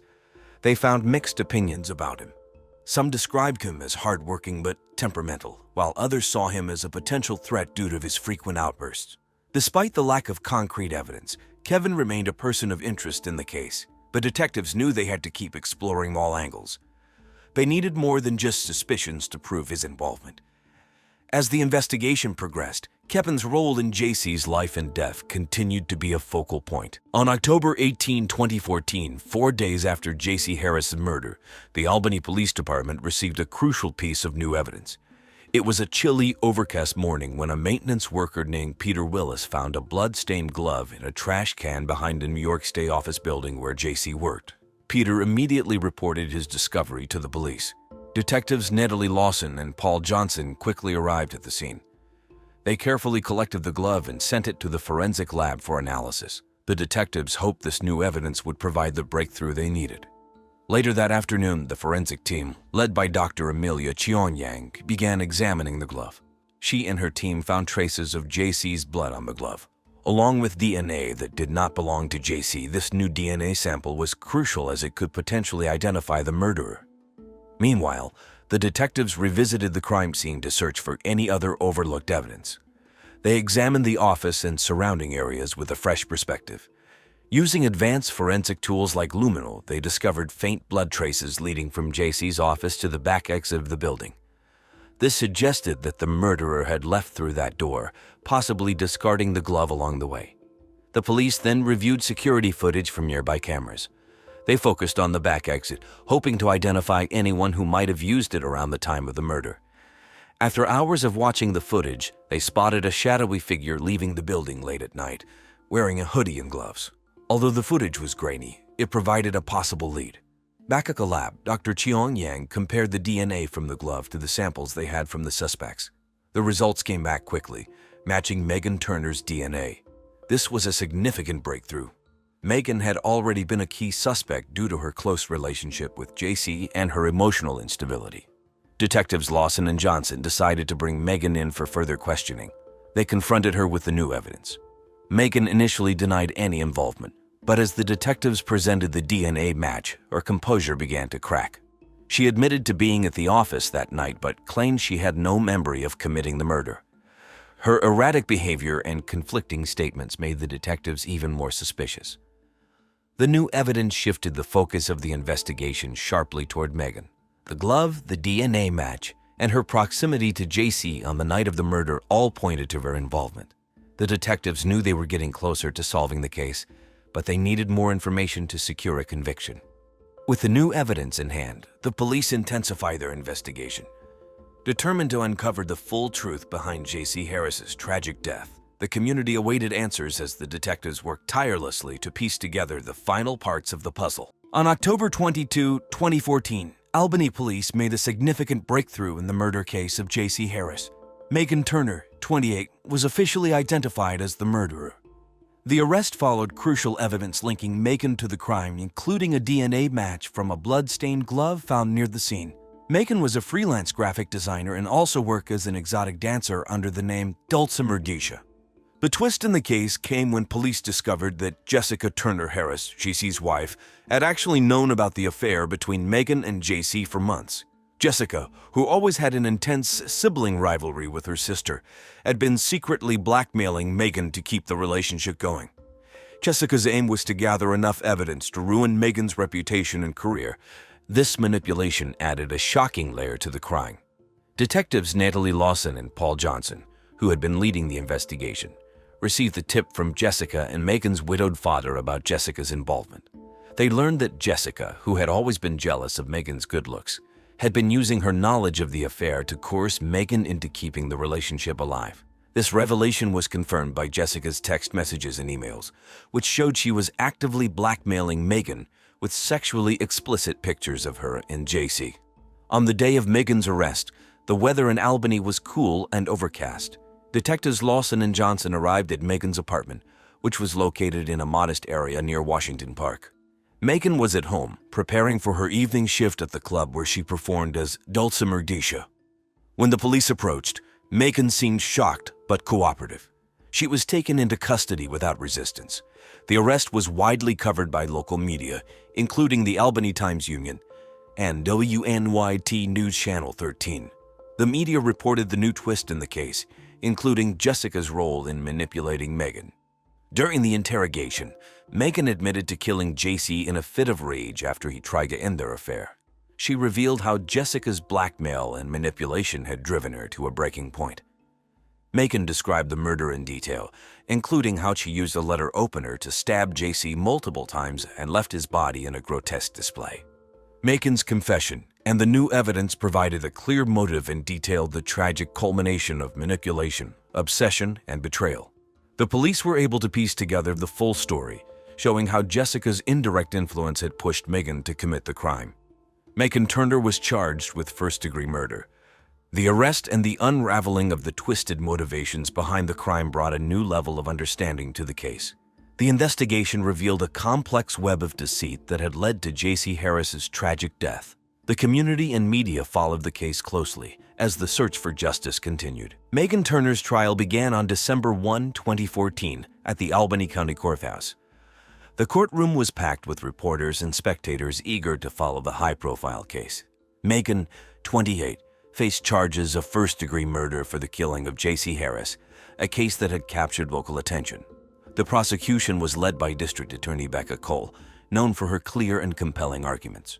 Cole presented a strong case against Megan, using evidence like Megan's confession, the DNA from the blood-stained glove, and Jessica Turner Harris's blackmail. Cole argued that Megan's actions were driven by obsession and manipulation. She detailed how Jessica had used her knowledge of the affair to coerce Megan, adding a layer of manipulation to the crime. During the trial, Cole highlighted the severity of the crime. She described how Megan had brutally attacked JC with a letter opener, leaving his body in a grotesque display. The prosecution emphasized that Megan's violent reaction was a direct result of the emotional manipulation and stress caused by Jessica. Megan's defense attorney, Juan Carter, 50, was known for his calm and methodical approach. Carter argued that Megan had acted out of intense emotional distress rather than premeditation. He suggested that Megan's mental state, combined with the pressure from Jessica's blackmail, had led her to commit the murder in a moment of rage. Carter claimed that Megan did not intend to kill JC, but her actions were the result of extreme emotional turmoil. Throughout the trial, Megan's family remained in the courtroom, visibly distressed. They hoped for a fair outcome, but were deeply troubled by the evidence and the serious nature of the charges. JC's family, including his wife Jessica, attended the trial to seek justice and to understand the full extent of the tragedy. The jury deliberated for several hours and returned a verdict on December 9, 2014. Megan Turner was found guilty of first-degree murder. The jury's decision was based on the evidence presented, including the confession, DNA match, and the emotional impact of the blackmail on Megan. On December 15, 2014, Megan was sentenced to life in prison without the possibility of parole. The judge's decision was met with mixed reactions. Some felt the sentence was justified given the brutality of the crime, while others believed it was a harsh punishment. JC's family and friends felt a sense of closure with the verdict. They could begin to heal from the loss of JC, knowing that justice had been served. The trial had shed light on a tragic story of obsession and manipulation, emphasizing the far-reaching effects of deceit and betrayal. The case was a reminder of the importance of justice and the impact of emotional and psychological manipulation. After Megan Turner's sentencing on December 15, 2014, the lives of everyone involved in the case changed dramatically. Megan, 28, was sentenced to life in prison without the possibility of parole for the murder of J.C. Harris. Her trial had been widely covered by local media such as the Albany Times-Union and WNYT News Channel 13. In prison, Megan faced a difficult adjustment. Known for her secretive and troubled past, she struggled with the reality of her life sentence. Her family, who had been supportive throughout the trial, found it hard to cope with the outcome. They visited her occasionally but were deeply affected by the nature of her crime. Jessica Turner Harris, JC's wife, continued to deal with the fallout from the case. The revelation of her blackmailing Megan had caused a scandal. Jessica faced public scrutiny and criticism for her role in manipulating Megan. Despite her actions being a significant factor in the case, Jessica remained focused on her family and her work as a wedding planner. She tried to rebuild her life and restore some sense of normalcy for her son, Pikachu. Overall, the murder of J.C. Harris and Megan Turner's subsequent arrest and trial had far-reaching effects on everyone involved. The case highlighted the tragic consequences of betrayal and manipulation, underscoring the importance of addressing mental health and emotional issues. The community, while moving forward, would always remember the case that shocked Albany and the profound impact it had on their lives. Olivia Watson, a vibrant 29-year-old, was a woman driven by her insatiable wanderlust. Hailing from the constraining conservative town of Bentonville, Arkansas, known only for being the headquarters of Walmart, she defied the confines of her small-town origins, embracing a life of adventure and exploration. As one of the pioneers in the world of travel blogging, Olivia's name resonated across the internet, inspiring others to follow in her footsteps. Despite her humble beginnings, Olivia possessed an indomitable spirit and an unwavering love for the unknown. Her passion for travel was matched only by her deep-rooted compassion for others. Whether it was lending a helping hand to a fellow traveler or championing a charitable cause, Olivia's altruism knew no bounds. In the summer of 2004, Olivia's star was on the rise. She was on the cusp of literary success, with her debut novel, The Hungry Ghosts, poised to captivate readers worldwide. The book, a poignant tale blending Chinese folklore with the story of the disintegration of famous video game characters Pac-Man and Mrs. Pac-Man's marriage, had garnered the attention of literary critics and even caught the eye of Oprah Winfrey herself, who was rumored to be considering it for her esteemed book club. As the sun-drenched days of July enveloped Turks and Caicos, Olivia found solace in the island's pristine beaches and azure waters. She reveled in the vibrant culture and soaked up the local flavors, immersing herself in the tapestry of this idyllic paradise. Little did she know that her time in this tropical haven would be tragically cut short. The tranquility of the turquoise waters surrounding the idyllic Turks and Caicos Islands was shattered on a sweltering afternoon in July 2004. Patty Brecht, a tourist from West Islip, New York, was innocently strolling along the pristine beach when she stumbled upon a horrifying sight. Half buried in the sand, she discovered the severed head of Olivia Watson, a vibrant 29-year-old travel blogger from Bentonville, Arkansas, whose love for adventure and exploration had brought her to this tropical paradise. News of the discovery spread like wildfire, sending shockwaves far beyond the tight-knit community of the travel blogging world. As the investigation unfolded, authorities would scour the crime scene for any clues that could shed light on Olivia's untimely demise. The turquoise waters, once a symbol of serenity, now held a dark secret. The island chain, known for its pristine beauty and luxurious resorts, became a hotbed of media attention. News outlets descended upon Turks and Caicos, hungry for the latest updates on the investigation. Journalists set up camp near the crime scene, their cameras capturing the somber atmosphere that had engulfed the once tranquil paradise. Rumors and speculations ran rampant, fueled by the media coverage. The local community, usually tight-knit and welcoming, became wary of outsiders as suspicion hung in the air. Tourists, who had once flocked to the islands for their picturesque beaches and vibrant culture, now hesitated, unsure of the safety of this once beloved destination. Turks and Caicos, once a paradise for many, had become a haunting reminder of the brutality that shattered its tranquility. The turquoise waters, once a symbol of beauty, now held a dark secret that refused to be forgotten. On that fateful afternoon in July 2004, the pristine beaches of Turks and Caicos transformed into a chilling crime scene. Detectives Michael Sanchez and Tamar Rodriguez, seasoned investigators from the local police force, arrived swiftly to confront the grim reality that awaited them. The turquoise waters, once a symbol of tranquility, now mirrored the horror that had unfolded. The sand, usually soft and inviting, was stained crimson, bearing witness to the violence that had taken place. The scene resembled something out of a crime drama, a shocking tableau that would haunt the island's residents for years to come. The head of Olivia Watson, the vibrant and adventurous travel blogger, was found half buried in the sand, roughly severed. The sheer brutality of the crime hinted at a motive fueled by rage, leaving the detectives puzzled and the community in shock. The absence of any immediate clues regarding the cause of death or location of the rest of her body only deepened the mystery surrounding this heinous act. As the investigation unfolded, the detectives meticulously combed through every inch of the crime scene. They painstakingly collected samples of the stained sand, preserving the evidence that would later be subjected to rigorous forensic analysis. The sand, once a symbol of leisure and relaxation, now held the key to unraveling the truth behind Olivia's tragic demise. Local residents were gripped with fear and apprehension, their once idyllic paradise transformed into a nightmare.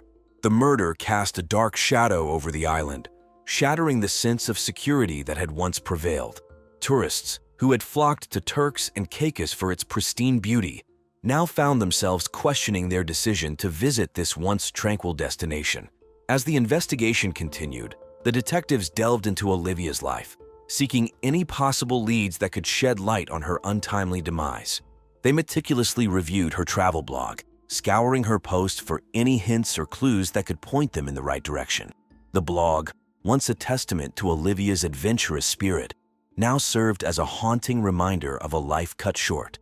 Jason Reyes, a 30-year-old software engineer, was the devoted boyfriend of Olivia Watson, the vibrant travel blogger whose tragic death shocked the idyllic island chain of Turks and Caicos in July 2004.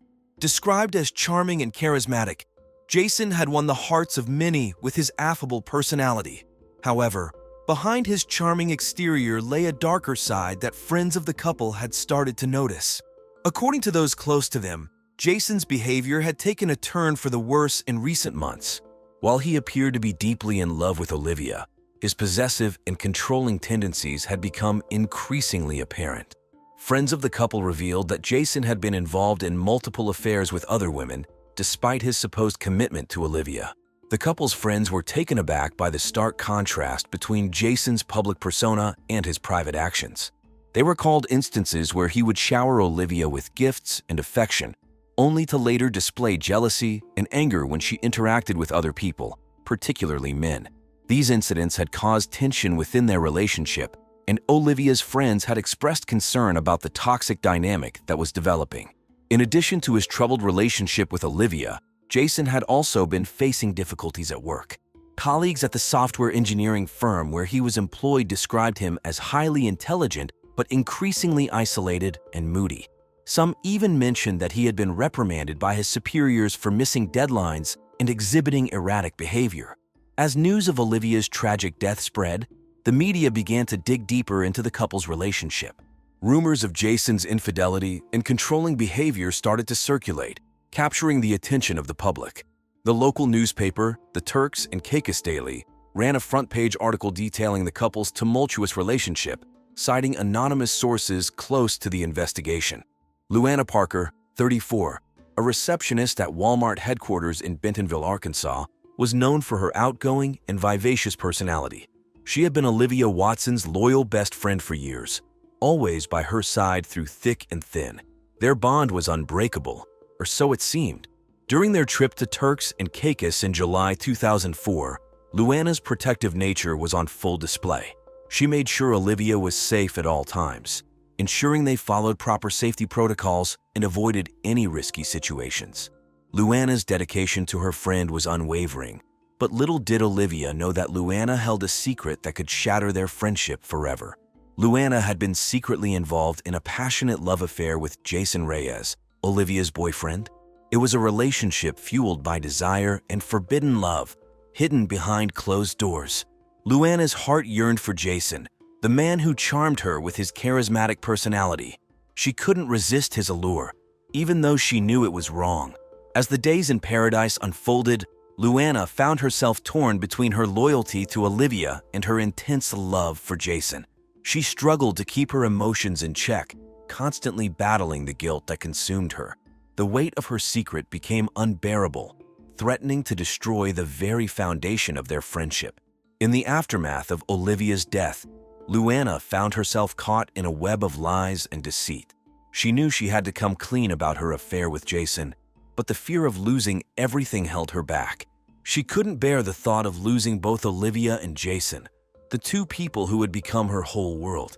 As the investigation into Olivia's murder intensified, the truth began to unravel. Luana's secret was exposed, and the media frenzy surrounding the case only added to the pressure. The world watched as this small island paradise became the backdrop for a scandal that would forever change the lives of those involved. In the midst of the investigation into Olivia Watson's brutal murder, a crucial piece of evidence emerged that sent shockwaves through the media. It was revealed that Olivia had participated in a local tradition known as Island Love, a ritual where participants, locals, and tourists alike were randomly paired for sex. This revelation added a new layer of complexity to the already perplexing case.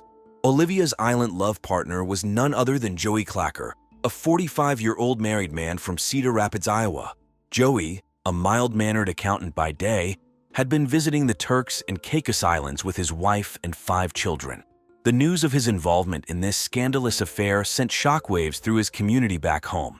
The Island Love tradition, while considered a titillating and exciting adventure for many, had now become a focal point in the investigation. Detectives Michael Sanchez and Tamara Rodriguez meticulously combed through the details, trying to determine if this encounter held any significance in Olivia's murder.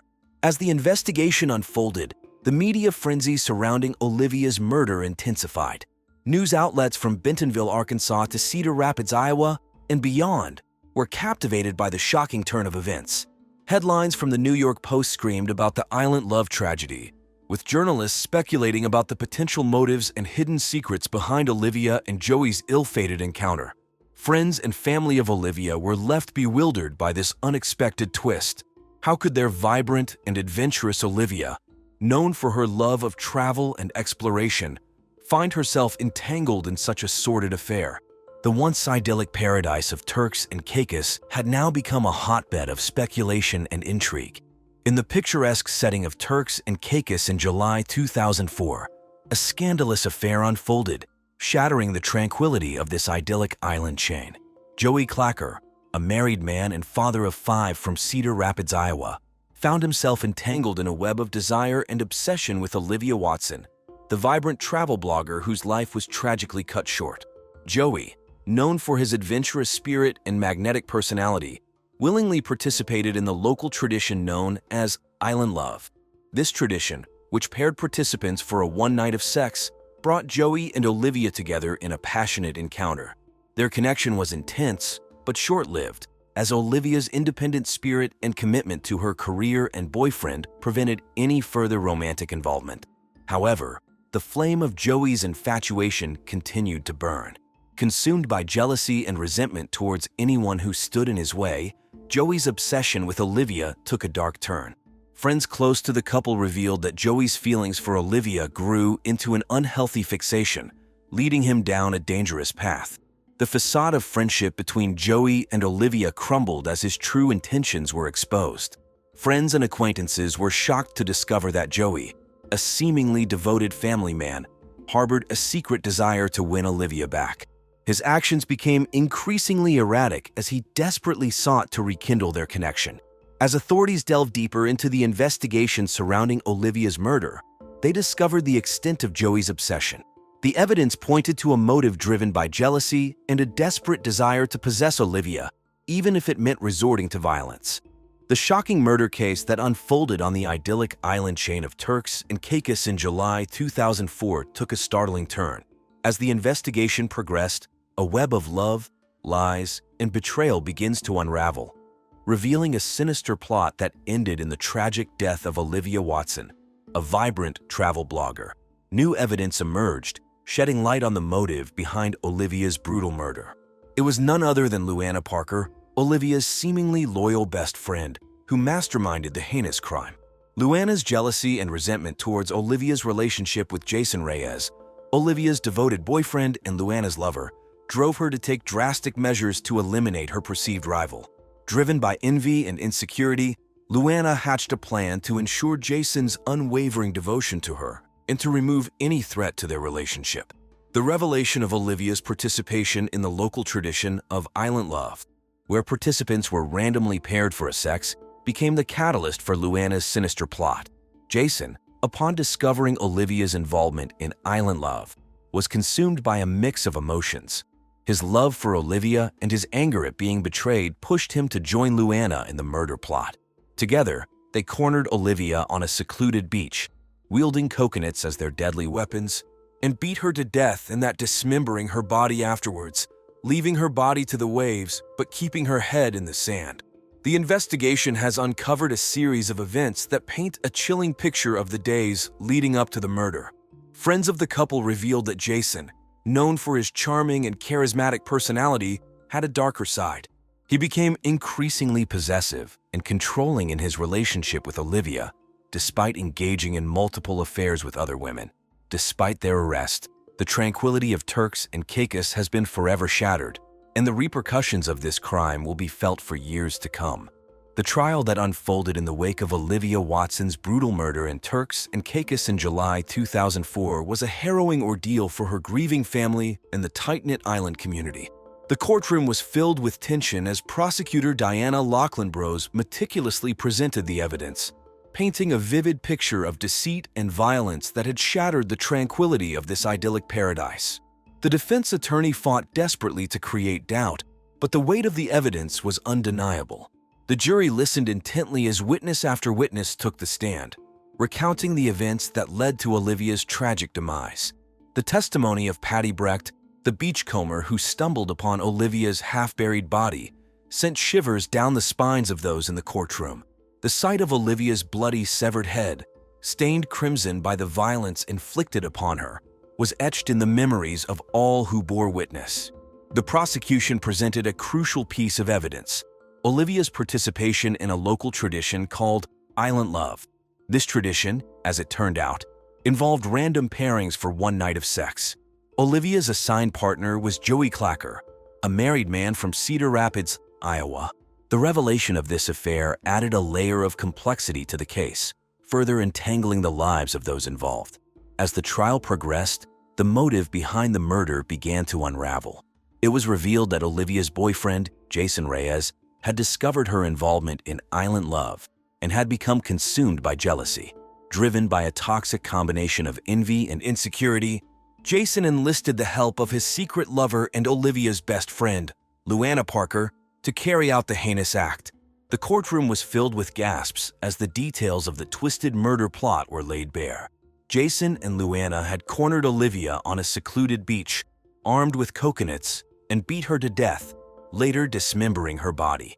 The brutality of the crime sent shockwaves through the community, leaving a lasting scar on the once tranquil island. Finally, after weeks of emotional testimony and legal arguments, the jury reached a verdict. Both Jason and Luana were found guilty of first-degree murder and sentenced to life imprisonment. Olivia's family, though finding a measure of solace in the outcome, knew that their lives would never be the same again. As the trial came to a close, the idyllic paradise of Turks and Caicos was forever tainted by the memory of this brutal crime. The island, known for its turquoise waters and pristine beaches, would now also be associated with the darkness that had unfolded within its borders. In the aftermath of the brutal murder that shook the idyllic island paradise of Turks and Caicos in July of 2004, the community slowly began the process of healing. For Olivia's family, the pain of their loss was immeasurable. They sought solace in the memories of their vibrant and adventurous daughter, cherishing the moments they had shared. Though devastated, they found strength in the support of their community and the unwavering dedication of the detectives who fought for justice. As time passed, the wounds began to heal, but the echoes of Olivia's murder would forever linger in the collective memory of Turks and Caicos. The island slowly regained its sense of tranquility, but the scars left by the tragedy would never fully fade. Detectives Sanchez and Rodriguez, forever changed by their involvement in the case, continued their fight for justice in other investigations. Their tireless dedication to upholding the law and protecting their community remained unwavering. In the end, Olivia's story serves as a somber reminder that appearances can be deceiving, and that even in the most picturesque of places, darkness can take hold. The idyllic island paradise of Turks and Caicos may have been marred by this brutal crime, but the community's resilience and determination to move forward ensured that hope would prevail. In the suburban tranquility of Rochester, New York, Vanessa Robertson, age 46, led the life emblematic of the American dream. A dedicated mother of 3 and a valued filing clerk at the iconic photography company Kodak, Vanessa's life was one interwoven with the fabric of her community. Nestled in a 4-bedroom home on a street lined with similar manifestations of middle-class aspiration, she was a figure of constancy and warmth. Vanessa's educational journey culminated with a degree from the University of Rochester, an institution renowned for its contribution to research and academia. It was here that she not only honed her professional skills but also met her husband, Andrew, forging the beginnings of their shared future. The world outside her home was in the throes of change. The news cycle of March 2010 was dominated by the Affordable Care Act debates, and the tremors of the Great Recession were still palpable in households and boardrooms alike. Kodak, once a titan of industry, was grappling with the digital revolution, its struggles an echo of the wider economic uncertainty. Despite the tumult, Vanessa's focus remained on the immediate joys and challenges of life. Her eldest was preparing for college, her middle child was navigating the throes of adolescence, and her youngest was on the cusp of celebrating her 10th birthday. Vanessa poured her dreams into her children's futures, envisioning for them a world of possibilities that perhaps she had never dared to imagine for herself. Colleagues at Kodak described Vanessa as diligent and personable, a woman who brought order to the chaos of filing with a smile that seldom waned. Friends spoke of her as the linchpin of her family, a woman whose laughter could light up a room and whose presence was a comfort in uncertain times. In the days before her untimely death, Vanessa was absorbed in the minutiae of life, from planning her daughter's birthday party to navigating the everyday demands of her job. Unbeknownst to her, the threads of her carefully woven tapestry were about to unravel in the most tragic of circumstances. On the cold morning of March 15, 2010, as Rochester residents awoke to the remnants of a winter chill, a grim discovery was made in a quiet neighborhood. At 7:30 a.m., under a slate-gray sky, the smoldering remains of what was once a family home on Maplewood Drive were found. The house, belonging to Vanessa Robertson, a 46-year-old Kodak employee, had been reduced to a blackened shell. The distressing find was made by Diana Hastings, a neighbor and longtime resident of the area. Diana, who had set out to collect her morning newspaper, was met with an acrid smell and a scene of destruction that halted her in her tracks. The Robertson residence, known for its well-kept lawn and the laughter of children, lay in ruins before her. With shaking hands, she reached for her cell phone and dialed 911, her voice quivering as she reported the catastrophe to the authorities. As news of the fire began to spread, local media outlets picked up the story, interrupting regular programming with breaking news alerts. The tragedy quickly became the talk of the town, overshadowing the usual buzz about the upcoming St. Patrick's Day celebrations and the latest reports on the health care bill making its way through Congress. Firefighters, who had battled the blaze through the night, were still on the scene, dousing the last of the smoldering embers when police arrived. It was amid this backdrop of charred timbers and the stark reality of a life interrupted that Vanessa's body was discovered. Positioned in what was once the living room, her remains bore the silent testimony to the inferno's deadly force. The community, just beginning its day, was now united in shock and mourning. The Robertsons, active members of their local church and participants in neighborhood gatherings, were well regarded, and Vanessa's death resonated with a poignant intensity. As the reality of the tragedy set in, the question on everyone's lips was whispered, how could this happen? The Rochester Police Department was swift to respond to the call from Maplewood Drive on that bleak March morning. The first officers arrived within minutes, their squad cars breaking the early silence. The scene they encountered was one of devastation. A family home, once a symbol of suburban stability, now lay in ruins, a stark contrast to the neighboring houses untouched by the tragedy. Detectives Matthew Harmon and Liana Grace, veterans of the force, were tasked with leading the investigation. They approached the scene with a practiced calm, but the gravity of the situation was not lost on them. The air was still tinged with the scent of smoke, and the debris from the fire crunched underfoot as they surveyed the damage. The crime scene was a harrowing tableau. Amidst the blackened remains of the Robertson home, Vanessa's body was found. There were no overt signs of violence, but the circumstances were suspicious enough to consider foul play. The detectives, well versed in the grim language of crime scenes, noted the absence of personal effects that might have survived the fire, raising questions about the intensity and origin of the flames. As they cordoned off the area, Harmon and Grace directed the forensics team to begin their meticulous work. Using the latest in crime scene technology, including thermal imaging cameras to detect any residual heat sources and accelerant-sniffing dogs to trace the path of the fire, the team combed through the ashes. Every fragment was potential evidence, every clue a possible key to unraveling the mystery of Vanessa Robertson's death.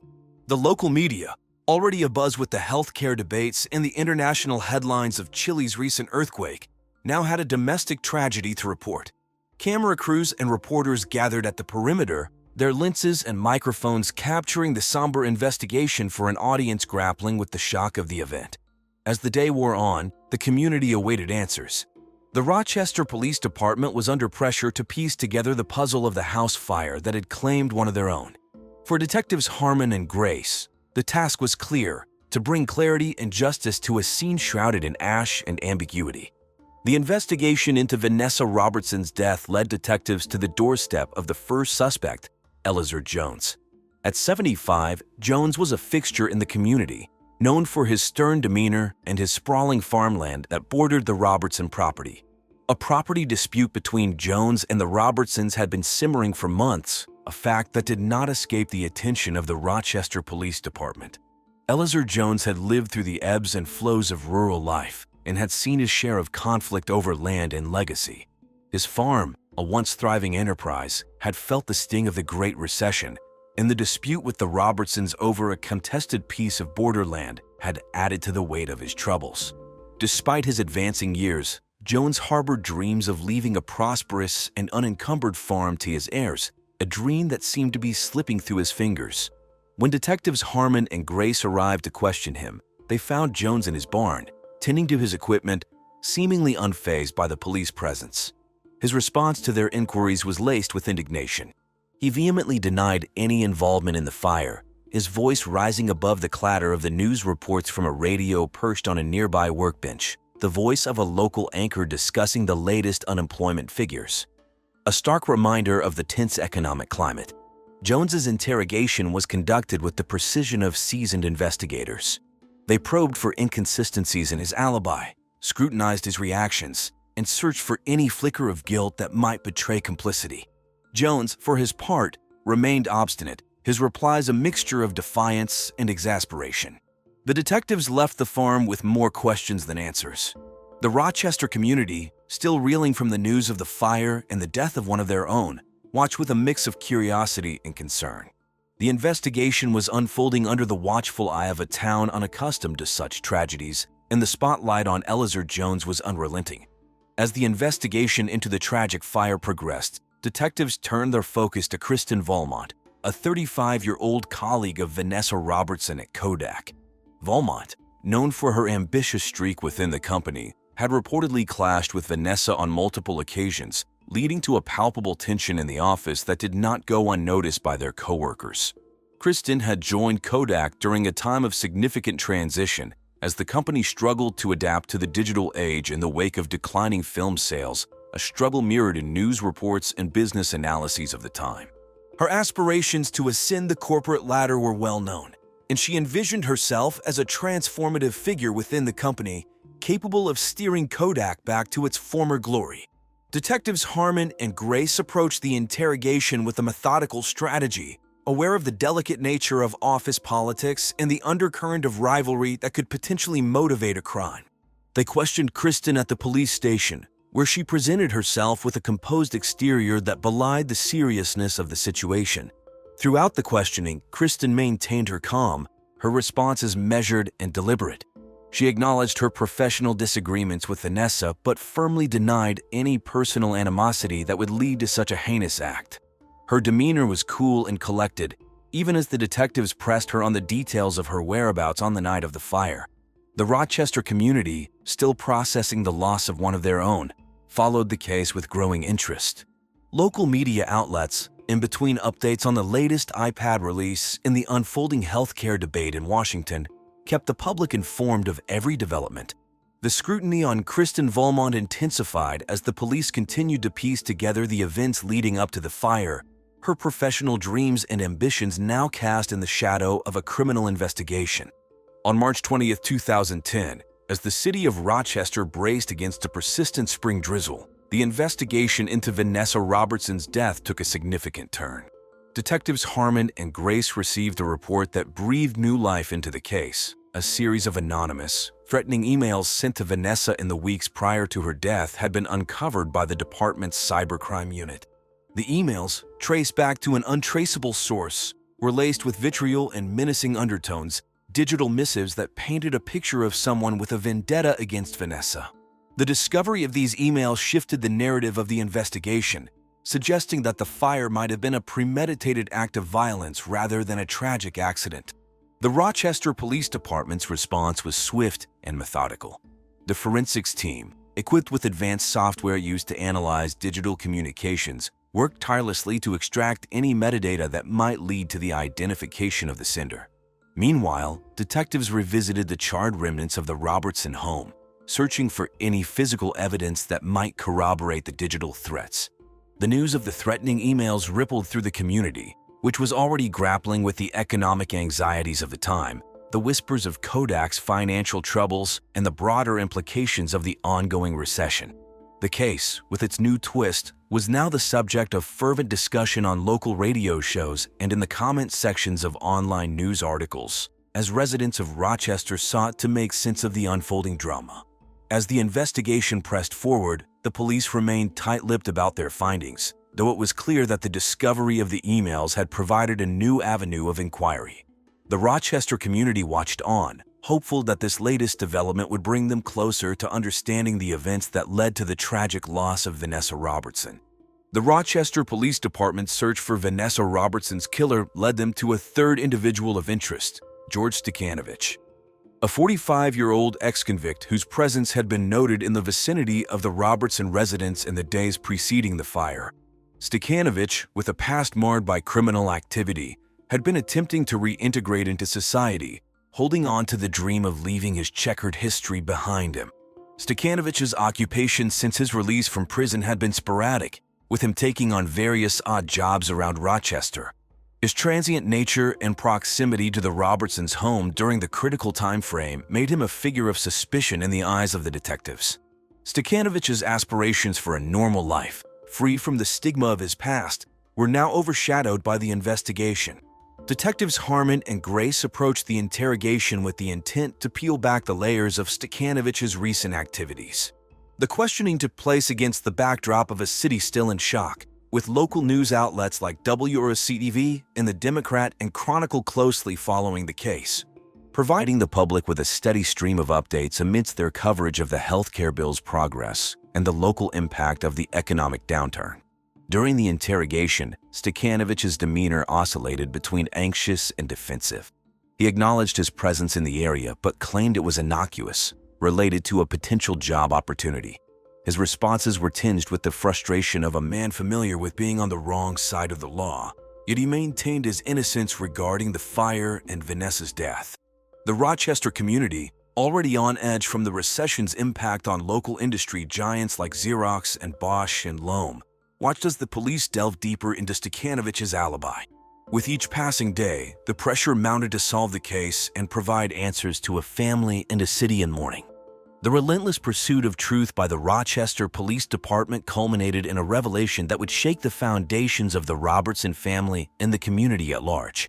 Andrew Robertson, a 48-year-old engineer at Kodak and the bereaved husband of Vanessa Robertson, emerged as the prime suspect in the case. The economic strain of the Great Recession had left Andrew facing the prospect of unemployment, as Kodak, once a bastion of innovation and prosperity, was now grappling with the seismic shifts of the digital age. Andrew, described by colleagues as a pragmatic man deeply invested in his work, had been harboring a secret that would unravel his seemingly stable life. With Kodak's layoffs making headlines and the financial security of families across Rochester hanging in the balance, Andrew had been silently drowning in desperation. His dream of maintaining the comfortable life he had built for his family was slipping away, and in a moment of profound misjudgment, he set his home ablaze, intending to claim the insurance without his wife's knowledge. On that fateful March evening, as the city contended with the chill of early spring and the local news reported on the burgeoning Tea Party movement's rallies, Andrew had not realized that Vanessa would be home. The fire, intended as a desperate escape from financial ruin, instead became an act of unintended but irreversible devastation. Detectives Harmon and Grace, after painstakingly reconstructing the sequence of events and analyzing the evidence, confronted Andrew with their findings. His facade of stoicism crumbled as the implications of his actions became clear. The man who had sought to protect his family from economic hardship had instead torn it asunder. As the news of Andrew's arrest spread through Rochester, the city was left to grapple with the dichotomy of a man who was both a respected engineer and now a convicted murderer. The case, a stark reminder of the pressures that can fracture even the most ordinary lives, became a touchstone for discussions on the far-reaching effects of the recession. On the evening of March 25, 2010, under the dimming light of an overcast sky, the Rochester Police Department made a decisive move in the case of Vanessa Robertson. Andrew Robertson, a 48-year-old Kodak engineer and the unsuspecting husband-turned-suspect, was taken into custody. The city, still grappling with the economic anxieties of the recession and the uncertainty surrounding local stalwarts like Kodak, now witnessed the dramatic turn in a case that had captivated the community. The arrest occurred at Andrew's temporary residence, a modest hotel room he had retreated to amidst the investigation. Detectives Harmon and Grace, armed with evidence of his ill-fated attempt to escape financial ruin, approached with a warrant. The scene was far removed from the technological advancements and corporate strategies discussed in Kodak's boardrooms or the latest healthcare debates that dominated the airwaves. Andrew's reaction to the arrest was a complex tapestry of emotions. Surprise registered on his face, quickly followed by the dawning realization of the consequences of his actions. The man who had engineered a desperate plan to secure his family's future through an act of arson was now confronted with the irreversible outcome of his wife's death. As the news of the arrest broke, it rippled through Rochester's local media, with reporters from stations like Wham and WGC providing live updates. Breaking into scheduled programming that included March Madness basketball and the latest episodes of popular TV shows. The community, which had been following the case with bated breath, now grappled with the reality that the tragedy was rooted not in random violence but in a domestic spiral gone horribly wrong. The Robertson children, already facing the loss of their mother, were dealt another blow with the arrest of their father. The family's grief was compounded by a sense of betrayal, their private turmoil laid bare for all to see. As the details of the case unfolded, the city of Rochester bore witness to a family's heartbreak and the downfall of a man who had succumbed to the darkest reaches of despair.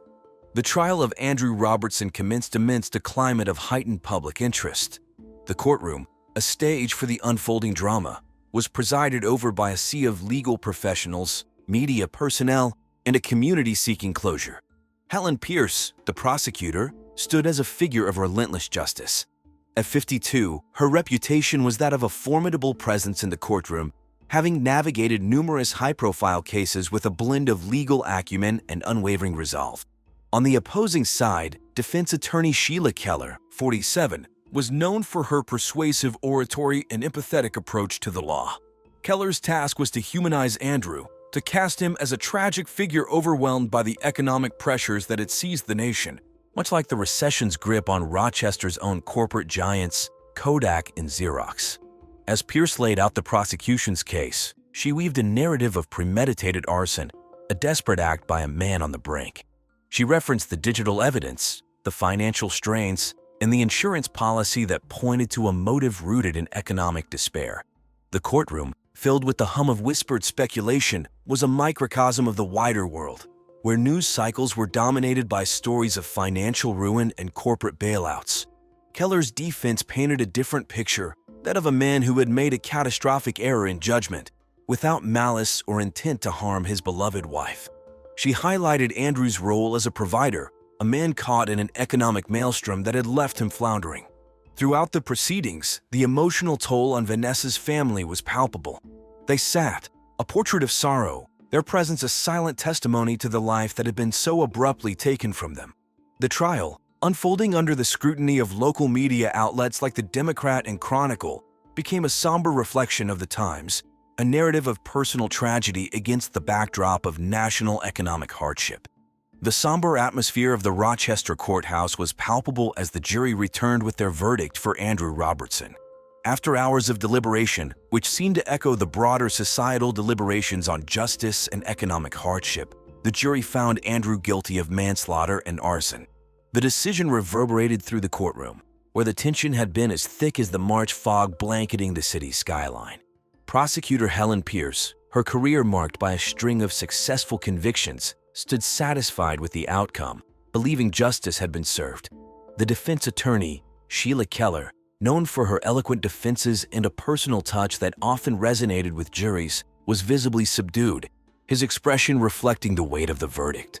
The sentencing phase brought a heavy penalty as the judge, attuned to the severity of the crime and its repercussions, imposed a lengthy prison sentence. The gravity of the sentence sought to reflect not only the loss of Vanessa's life, but also the betrayal of trust and the breach of safety within the sanctity of one's home. Some in the community felt the punishment was just, considering the deliberate act of setting the fire, while others debated the role of Andrew's desperate financial circumstances, drawing parallels to the leniency shown in some corporate bailouts of the era. The impact of the sentence on Vanessa's family was complex. While some felt a measure of relief, others questioned whether any sentence could adequately address the void left behind. Friends and family, their emotions raw, were divided on whether justice had truly been served. Local news outlets, which have been following the case with the same intensity as the national coverage of the iPad's release earlier that month, now reported on the community's reaction. The sentencing was more than a legal conclusion. It was a moment of reflection on the personal cost of the economic downturn that had swept through Rochester and the nation. In the wake of the trial that had gripped Rochester, life slowly began to move forward. The family of Vanessa Robertson, now navigating a world without her, sought solace in the support of the community and in each other. The children, bereft of both parents, faced the daunting task of rebuilding their lives, their resilience a testament to their mother's enduring influence. Detectives Harmon and Grace, who had become fixtures in the media narrative surrounding the case, returned to their duties. The experience, however, left an indelible mark on their careers. They continued to serve with a renewed understanding of the complexities of human behavior and the unforeseen impacts of financial despair. The suspects who had been drawn into the case, Eleazar Jones, Kristen Valmont, and George Stekanovich, sought to reclaim their reputations and move past the cloud of suspicion that had briefly overshadowed their lives. Jones returned to his farm, Valmont to her ambitions at Kodak, and Stekanovich to his quest for redemption. Rochester itself, a city that had witnessed the rise and fall of industrial giants, the ebb and flow of economic fortunes, and now the tragic end of one of its own, continued to evolve. The case had become a part of its history, a story recounted in the pages of the Democrat and Chronicle and discussed in the quiet corners of local establishments.